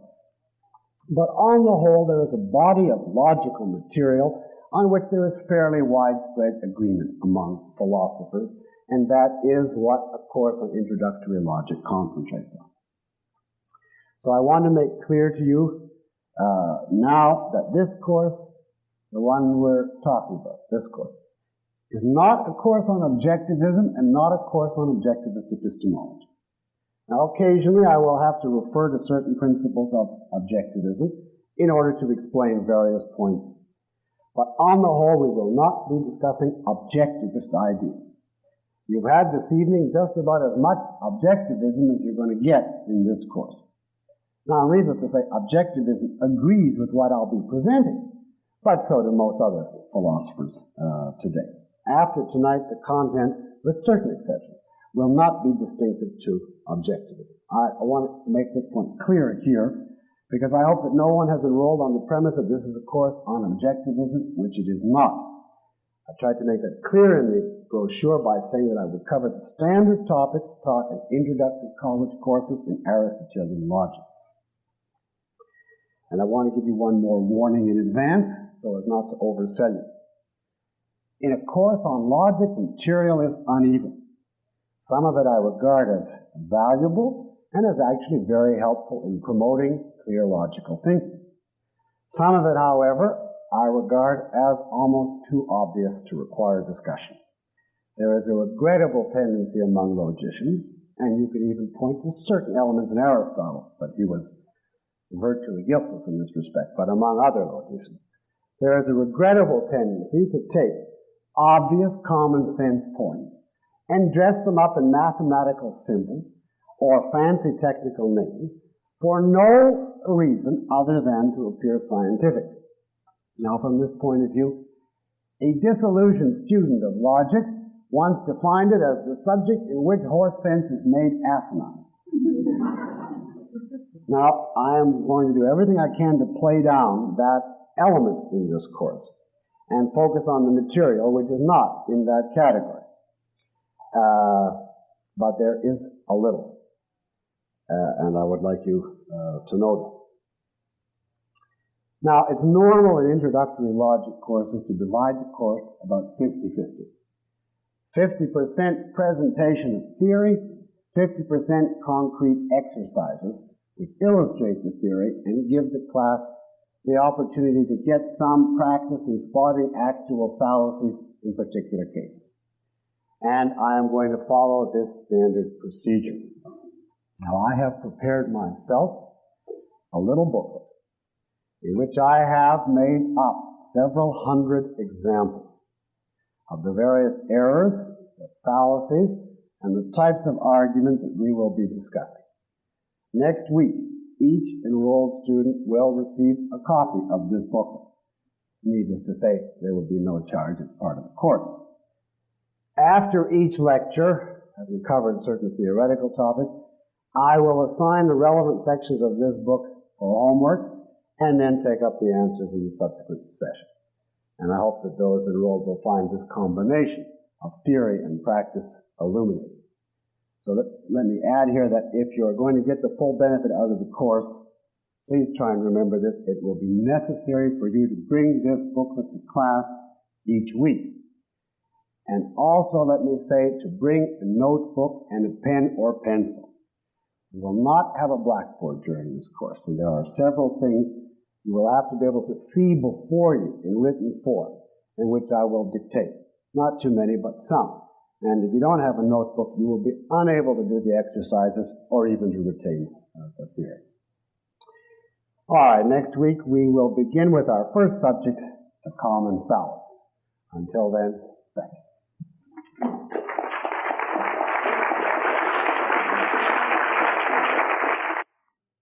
Now I have a vast array of written questions here, so let me take some of these and then alternate with oral ones. One question I got several times is, could I suggest reading matter aside from Aristotle? Yes, there are all kinds of introductory texts on logic, which vary. Undoubtedly, the best one from a theoretical point of view is by a man called Joseph. H.W.B. are his three initials, Joseph.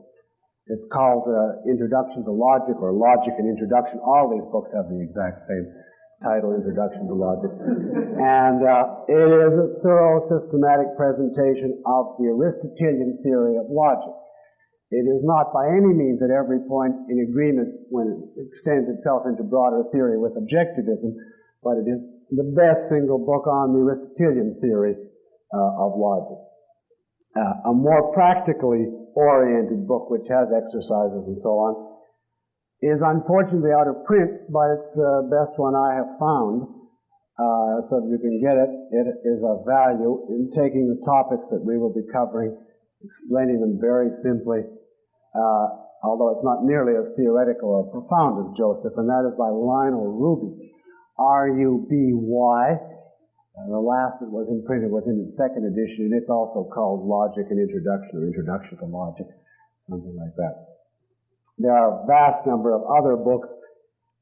Virtually anyone is all right, so long as you read them with an appropriately critical eye, particularly when you get to anything which is philosophical as against narrowly the rules of deduction and so on. The best way to check a book is by reference to the section on definition. If you get to read the section on definition and they begin with some such statement as definitions are the expression of the way people arbitrarily use words, and there's only two types of definition. On the one hand, those which report how men collectively use a word arbitrarily. On the other hand, those which arbitrarily declare that you yourself are going to use a word a certain way, then you know right off what type of mentality you're dealing with, and that will show up throughout. One of the virtues of Ruby's book was he didn't take that view. But between Ruby and Joseph, you will have a basis. Now, here's a question. Many universities do not have a traditional course as you described it. They begin by defining logic as a study of how to manipulate sentences to preserve truth value. Such courses are anti-conceptual and require only mechanical symbol manipulations as proof. What should we do if required to take such a course? Well, if you're required to take such a course, you have to take it. The best thing I can suggest is that you remind yourself and say over and over again, what is wrong with such a course? Learn it the way you learn a foreign language, only one that you do not intend to speak. Simply that you intend to pass an exam in and forget it as thoroughly as you can after. It may be appropriate here to say that objectivism is entirely 100% opposed to what is today called symbolic logic, which derives from a whole host of corrupt, rotten philosophical influences, of whom one of the leading ones is Bertrand Russell. We have got two essential objections to the whole field known as symbolic logic. It is useless, and it is based on a completely false philosophy. Other than that, it's okay. it is useless because there is a limited practical value in learning to symbolize argumentation. If a certain type of argument, a certain mode of argument, appears constantly and recurrently in people's actual thinking about real problems, then there is a certain limited value in symbolizing it, as Aristotle did with his syllogisms, and equipping people to grasp the form and the rules. But if you deliberately invent fantastic complexities that could not occur to a person in the normal course of trying to acquire knowledge, and it takes a special act, like a mentality that creates fantastic mazes as an end in itself, in order even to be thought of, and then page after page of symbolism in order to be symbolized, the only effect of that is to dissociate the student's mind from any such thing as thinking or facts or reality, and to convert what is allegedly logic into simply manipulation of letters according to rules for no purpose whatever. But beyond that, of course, all the advocates of symbolic logic claim as their basis, not that this will give real practical guidance to people, which is the only purpose of such symbolism and logic, but that they are simply expressing their imagination and creativity, and that after all, any system of logic is as good as any other system, since logic is all arbitrary, and it depends upon which arbitrary postulate you begin with. And then they have the so-called multi-valued system, which say, why should we accept the law of excluded middle and say there's only two choices, a proposition is true or false? Why not have the multi-valued logic, in which cases can be true or false or doubtful, and then they work out a whole system of logic according to which there's three choices, or 100 valued logic. There is no true or false, there's 1% probable and 2% probable, etc. Now that is all philosophically simply corrupt. It is a detachment of logic from reality at the outset, and therefore it makes the whole thing entirely useless. So those courses are completely wrong. It's a complete mistake for them to call it logic.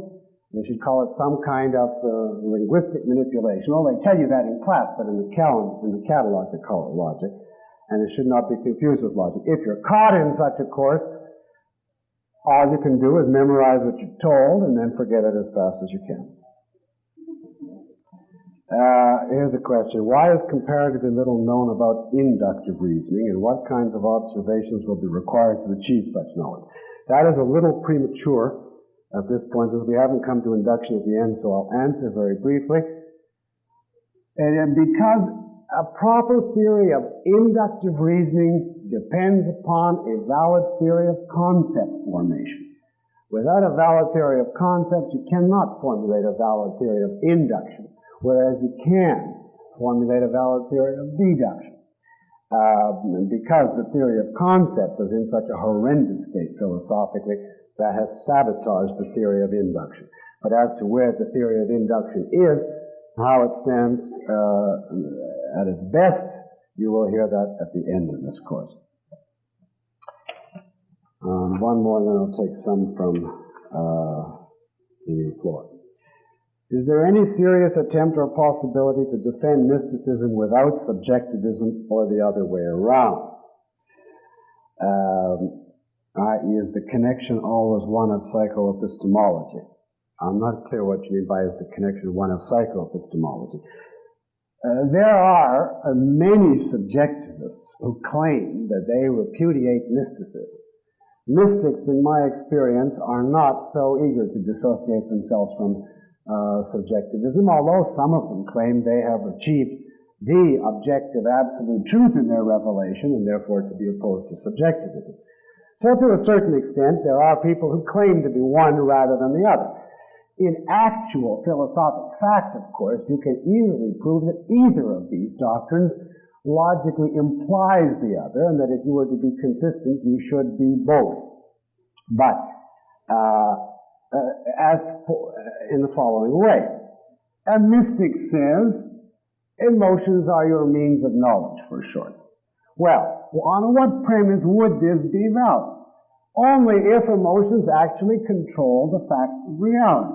If they did, then you could validly consult your emotions as the key to knowledge, because the emotions would coerce the fact into agreement. In that sense, mysticism presupposes and implies subjectivism. I mean, the same is true in the other direction. A subjectivist says you can rely on your emotions in order to acquire knowledge because your emotions control the facts. Well, in that process of relying on your emotions, that is simply mysticism, which is officially the theory that you can rely on your emotions. So the difference is really that the mystic frequently does not say that he is relying on his emotions, but on supernatural means, chemical means like LSD, etc. Whereas the out-and-out subjectivist will usually say he is going by his feelings. But either of these doctrines, in fact, implies the other. All right, do you want some live? Can I? Yes, sir. Recalling that Marx said that, but we have materialism without emerging from perception. In what sense would you argue that dialectical materialism is non-objective? Oh, didn't you write that question out? Oh, okay.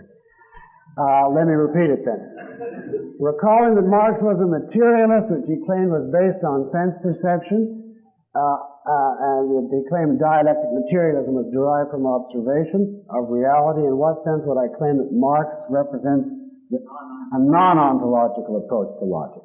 I don't claim any such thing. To be an ontologist in logic is simply a necessary condition of having a correct theory of logic. It is not sufficient. The Marxists do not detach logic from reality. They do not say the logic is a matter of our linguistic conventions and we can make it whatever we want. They say, no, you have to be faithful to reality. So in that sense, yes, the Marxists are ontologists. There's only one little gimmick. They say that the essence of reality is that it is contradictory, and consequently that to be logical is to think, quote, dialectically. That is to think something and then to think its antithesis and then to combine both in a synthesis in which the two are so-called aufgehoben, and you have an A and a non-A which you're supposed to hold while you project the contradictory of that, and then you combine it in a higher synthesis and so on until you reach the jackpot, which is Hegel or Lenin, depending upon your view. Now that is not to be objected to on the grounds that it claims that logic has nothing to do with reality, but on the grounds that its view of reality is bizarre and blatantly contradictory and false, and therefore its logic is obviously wrong. All right, I'll take another. I don't want to argue about my answers, please.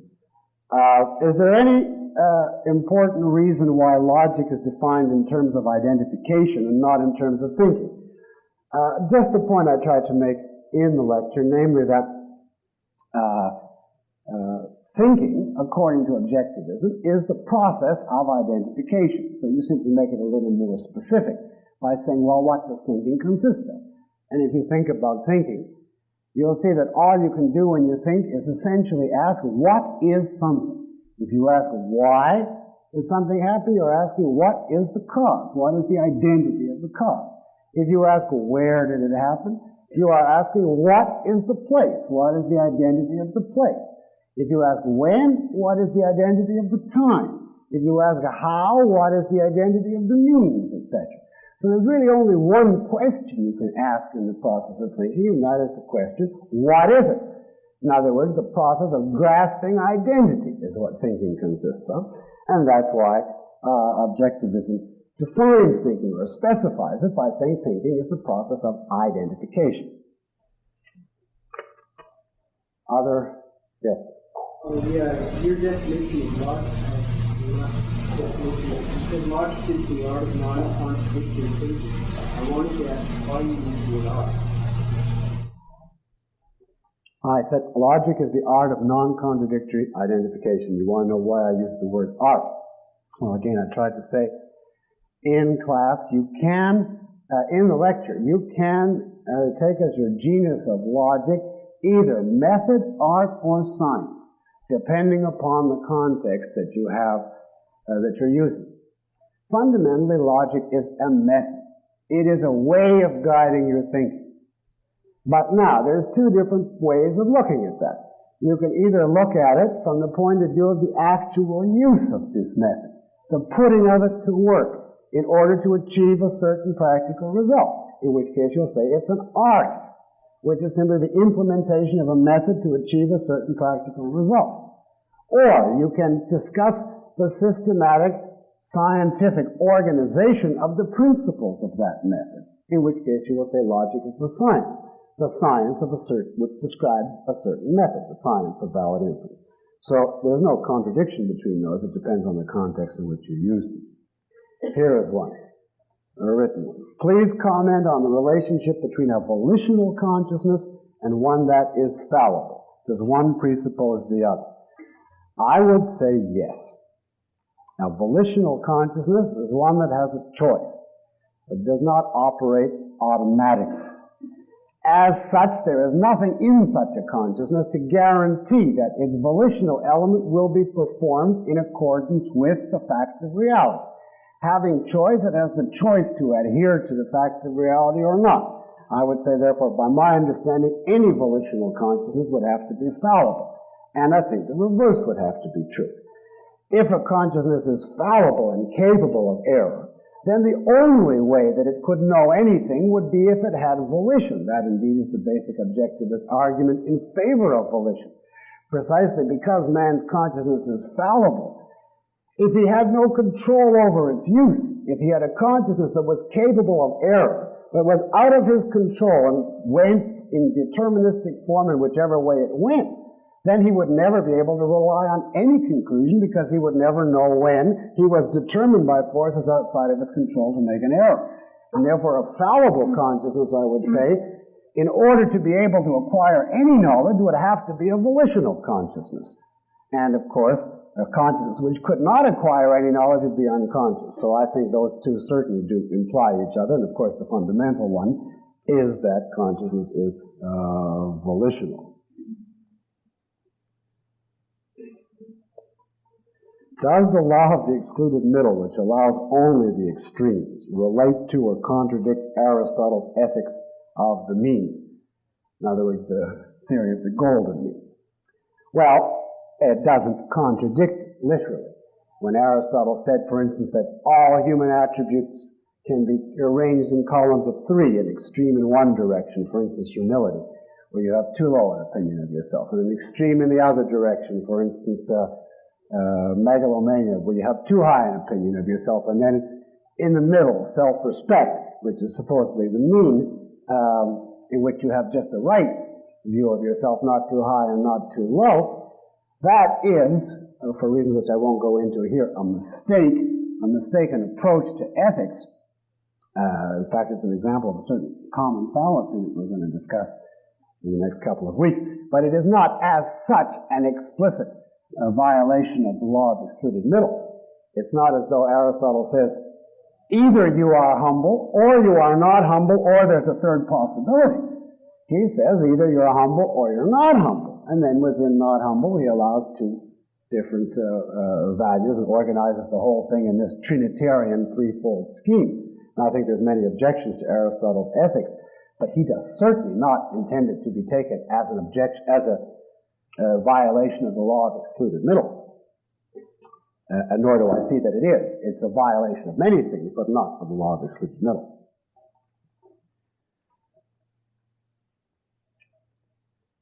Why are so many colleges today offering courses in mysticism and such as astrology? Well, why is the world today as it is? The central, paramount fact of the world today, philosophically, intellectually, is the sweep of irrationalism. Now, there's only so long that you can expect irrationalism to cover itself in the guise of being rational before it comes out blatantly as irrationalism. Now, some decades ago, they preached doctrines which were in fact just as irrational, but there were still the vestiges of the age of enlightenment, the age of reason, the age of science, and the dominant intellectual majority felt, that something abashing or something that would make them ashamed to come out and say, I believe in courses in witchcraft, stigmata, Indian rope climbing, and so on. But that was The philosophic basis of such an attempt to keep a veneer of rationality presupposed that there was at some point an authentic pro-reason view, and people, even though that view had been badly eroded in the 19th century, people still preserved the manners of advocating reason, even though if you took college courses in the 20s, you would be awash with irrationalism, but it wouldn't be naked and unashamed. It would be garbed and partially abashed. But at a certain point, that philosophic basis has gone from the intellectual world. They do not feel constrained anymore to pretend that they are advocates of reason, in which case you have the triumphant flourishing of Indian mysticism and Orientalism and courses in astrology and minor in what do they call, warlocks, etc. Now, that is simply a sign of the complete bankruptcy, philosophically, of the culture and its dominance by irrationalism. And in that sense, it's more open and straightforward, you know what you're dealing with, than the advocates of symbolic logic courses who are just as irrational and dress it up under the pretense that they're offering courses in logic. Wasn't the Roman Catholic religion based on logic many, many years ago? I don't want to take on a particular religion in this connection. I'd be quite willing to, but I don't see any reason to restrict my remarks to any one particular one. So I'll simply make the flat statement, no religion could be based on logic because it would not then be a religion. A point that is certainly not original with me, but is insisted upon by most theologians today, perfectly validly. If a religion is anything, it involves metaphysically supernaturalism, epistemologically faith, and some appropriate self-sacrificial code of ethics to go with it. But the essence is another world and a non-rational means of knowledge. If you took that away and said, I believe only in this world of nature as known by human sense perception on the basis of Aristotelian logic, there is nothing in that that leaves any room for religion, for God, for worship, for prayer, for sacrament, for ritual. It wipes out the entire thing. Therefore, religion based on logic is a self-contradiction. What is true, however, is simply this much. Certain Catholic theologians, of whom the most famous and preeminent is Thomas Aquinas, believed that he could give a logical proof of certain tenets of Catholicism. And he made it the most valiant effort in history ever made to do so. He believed you could, for instance, prove the existence of God. Now, as an objectivist, I do not think that his proofs are valid, and indeed some of them in different connections we'll be seeing as examples of various fallacies in this course. But nevertheless, he did make an attempt, and to that extent, there is nothing in Protestantism or Judaism to compare to Aquinas' attempt to base religion on reason. I take that back because Moses Maimonides was an influence on Aquinas, and he was an attempt to do the same thing in Judaism. But the fact is that although this was an attempt, it was not a successful attempt. And in this respect, you cannot say it was not Catholicism based on logic. That one I don't think is directly relevant. Do I have another oral one? Yes? Could you define induction and deduction? Could I define induction and deduction? Yes, but not now, since we're going to be having whole lectures devoted to them. I will when we get there. Well, that reminds me of a written question. Would I repeat the definition of proof that I gave? The last one, the questioner asks. And the way I defined it, this is a pretty large mouthful, but this is the essence of it. The process of deriving a conclusion step by step from the directly given evidence of the senses, each step being taken in accordance with and on the basis of the laws of logic. I'll say it once more. The process of deriving a conclusion step by step from the directly given evidence of the senses, each step being taken in accordance with and on the basis of the laws of logic. So the elements are there in the full sense of a proof. You start with sensory evidence, and each step from sensory evidence has to be based on the law of identity. In that, if you have that combination, you have a proof. This one I answered.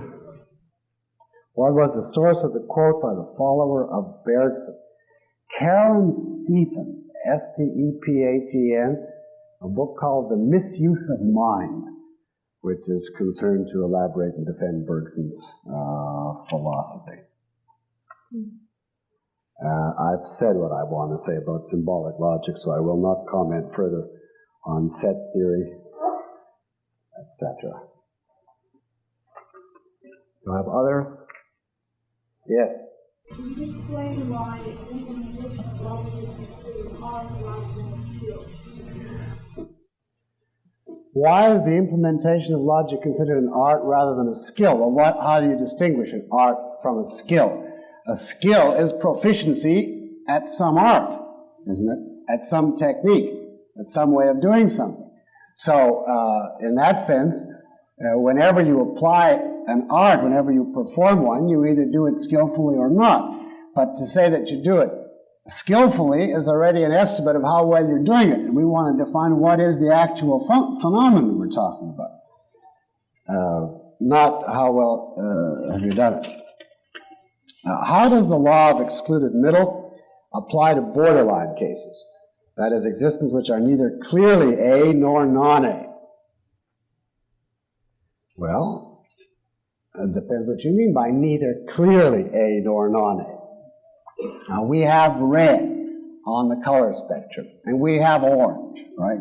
And in between is the borderline area, which is neither clearly red nor clearly orange. Now, leaving aside all the other questions about that, you want to know, where does the law of excluded middle come in?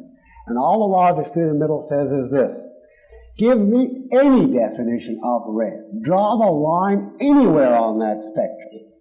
And it remains true that either a given shade is or is not red. Suppose we construe red in the narrowest terms. There's only those shades which are blatantly red and which don't give a hint of orangeness. If that's what we define as red, then the law of excluded middle says either a given shade is red or it isn't. By that definition, everything from the beginning of the border on through the blatantly orange is non-red. And of course, all the purple and green and the rest of it is non-red. Suppose you say, well, we have a more relaxed definition of red. We'll include the blatant red and halfway through the mixture. And then we'll stop there. Okay, if that's the definition of red, the law of excluded middle says either a thing is in that category, in which case it's red, or it isn't. In other words, the borderline case completely doesn't touch the law of excluded middle. All the borderline case does is raise the question of definition. Where should you draw the line in a borderline case? Where should you start calling it red and start calling it red and stop calling it orange and so on? But that is a question of definition to which the law of excluded middle is invulnerable. Trying to get the ones that I think are of broader interest. No, I'm still opposed to symbolic logic, and I don't want to go into that. Would you please review Aristotle's argument against conclusions viewed as opinions?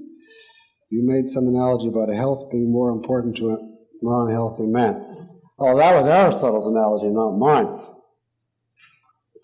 The Greeks distinguished, Plato and Aristotle both, between opinion and knowledge. What we would today call, assumption, probability, guess, estimate, hypothesis versus knowledge. And of course, the skeptics of the time were prone to say there is no knowledge, there's only opinion. Their modern counterparts would say there is no knowledge, there's only pragmatic assumption, unverifiable hypothesis, unprovable postulate, etc. Now, so when Aristotle argued against opinion in the quote I mentioned, he did not say there is no such thing as opinion. There is no such thing as hypothesis. Obviously, he knew that there were some things we did not know, and some things that people put forth as knowledge which were not knowledge. What he was saying, it was directed against the people who claim that that's all there is opinion. And there is no such thing as knowledge. All there is arbitrary hypotheses, postulates, guesses, etc. And his point in what I gave, the extract I gave, was not a serious full argument against skepticism. He has a whole arsenal of arguments against skepticism. His point was simply, in effect, a crack.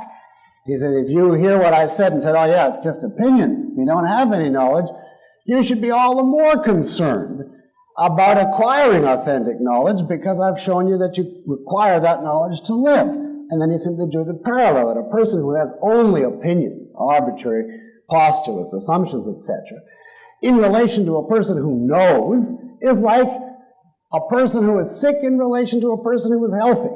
And if you're sick, you should be more eager than ever to acquire health, because you see all the things that it makes possible. Similarly, he's saying to the skeptics, if all you have is opinion, you should be more concerned than ever to grasp the truth, instead of wandering around saying you don't know anything. That's all I make of that point. In place of inference, I am more familiar with the term judgment.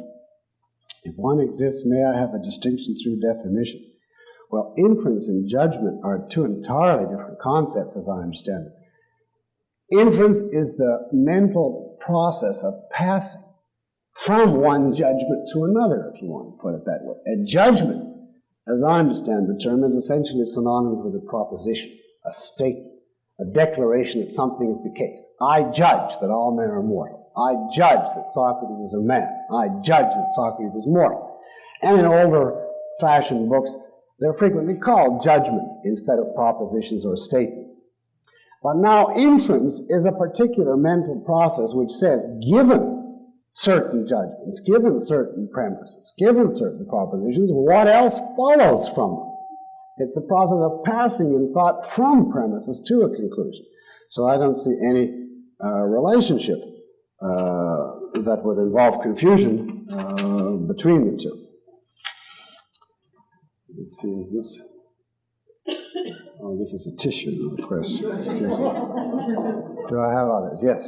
If logic is the method by which one reasons, to what degree are the terms synonymous, and what more does reason include?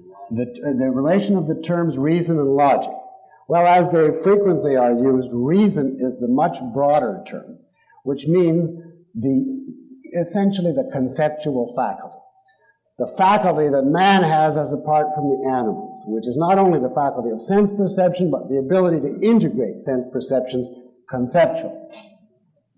In that sense, you would say what sets man apart from the animals is the possession of reason, the faculty, the capacity, a certain type of consciousness. Now, logic is a more specific term. Logic designates the method that is involved when you reason. When you reason, reasoning involves two elements. The use of concepts as against simply direct percepts, and the interconnection of those concepts by certain laws, namely logic. And therefore you can say that reasoning is the conceptual grasp uniting your concepts by means of logic. So the concepts are the elements which reason possesses. Logic is the method of interconnecting. And the faculty which has that form of thought, conceptual, and uses this method, is reason. You see that reason is the broader term. Do I have others? Yes? You asked for the definition of the term proposition. I have no definition other than any assertion which claims to make a statement about reality in the connection with the logic course. That is, I would not, for purposes certainly of this course, distinguish between judgment, statement, proposition. I use them all as interchangeable for any statement which claims to be true, or for that matter, any statement which is established to be false. Others. Let me take one last look at some of these longer ones then to see if... Well, they're all quite wide. The only one I can see here offhand, I'll take them all home and look at them there. But the only one I can see offhand, it was just fairly tenuously connected to the course, but let's give it the benefit of the doubt. Is our society so irrational that we cannot rid our young of the many socialists that teach in our American universities today? Well, what would you take as getting rid of them? The many socialists. Sure, there's a great many socialists, and you're not going to get rid of them overnight, but I would not say, I mean, the meaning of this question, the problem with this society is not that there are so many socialists teaching, but that there are so few pro-capitalists teaching. And the thing that will make the difference to the future is not getting rid of the socialists, because if you did that and simply replaced them with communist welfare statists, feudalists, theocrats, or absolute monarchs, or Democrats, quote, for that matter, you'd be no further ahead. The problem is not getting rid of the socialists, but establishing the advocates of laissez-faire, of capitalism. And you would not have to even have the same numerical proportion. It could be 10 to 1 or 50 to 1 in the side of the socialists, and you'd still be all right. So the question should really be not how to get rid of the socialists, but how to establish the pro-capitalists, to which the only answer is the same way that the socialists got in. They did not suddenly appear out of the blue in mass quantity without any preparation or walk in and take over. In the United States, for instance, the socialists were a small band of dedicated intellectuals after the Civil War. For instance, the 1870s, the 1880s, they were completely at odds with the establishment. They were vilified by the pro-capitalist forces who were in control of the courts and the laws and to a large extent the colleges. Only the socialists were cashing in at that time on the accepted code of morality, the accepted philosophy, whereas the pro-capitalists had, so to speak, one foot in Aristotle and the other in Jesus, and they could not maintain that combination. The classic examples are John Stuart Mill, who started as an advocate of laissez-faire and ended up as a socialist, or Herbert Spencer, who didn't end up as a socialist, but was the most rabidly altruist writer, perhaps, in the whole history of thought. I read his ethics recently, and I was stupefied at the extent of his advocacy of self-sacrifice, his truly medieval adulation of it. Now, if this is the base that the pro-capitalists had, then it's no wonder in any clash between ethics and politics is simply a derivative of ethics, necessarily ethics wins out. If everybody accepts the ethics of self-sacrifice and altruism, and a tiny band consistently advocates its political implementation, and the rest resist, given time and not too much time, it simply becomes an irresistible trend, and the so-called pro-capitalists just collapse. That's why the only answer to this question is you must establish a correct ethics. If you establish a valid individualist, pro-reason ethics, an ethics of rational egoism, the socialism would collapse of its own weight. But of course, you're not going to establish an ethics out of the blue without an assault on all of the irrationalist doctrines, on fundamental philosophic questions which underlay the altruist ethic, which means a whole proper system of philosophy. And therefore, the only answer to this question is you have to wage a fundamental philosophic campaign, one step of which is defending logic and being logical. That's how I bring it back, you see, to this course. And on that note, I will conclude for this evening. Thank you.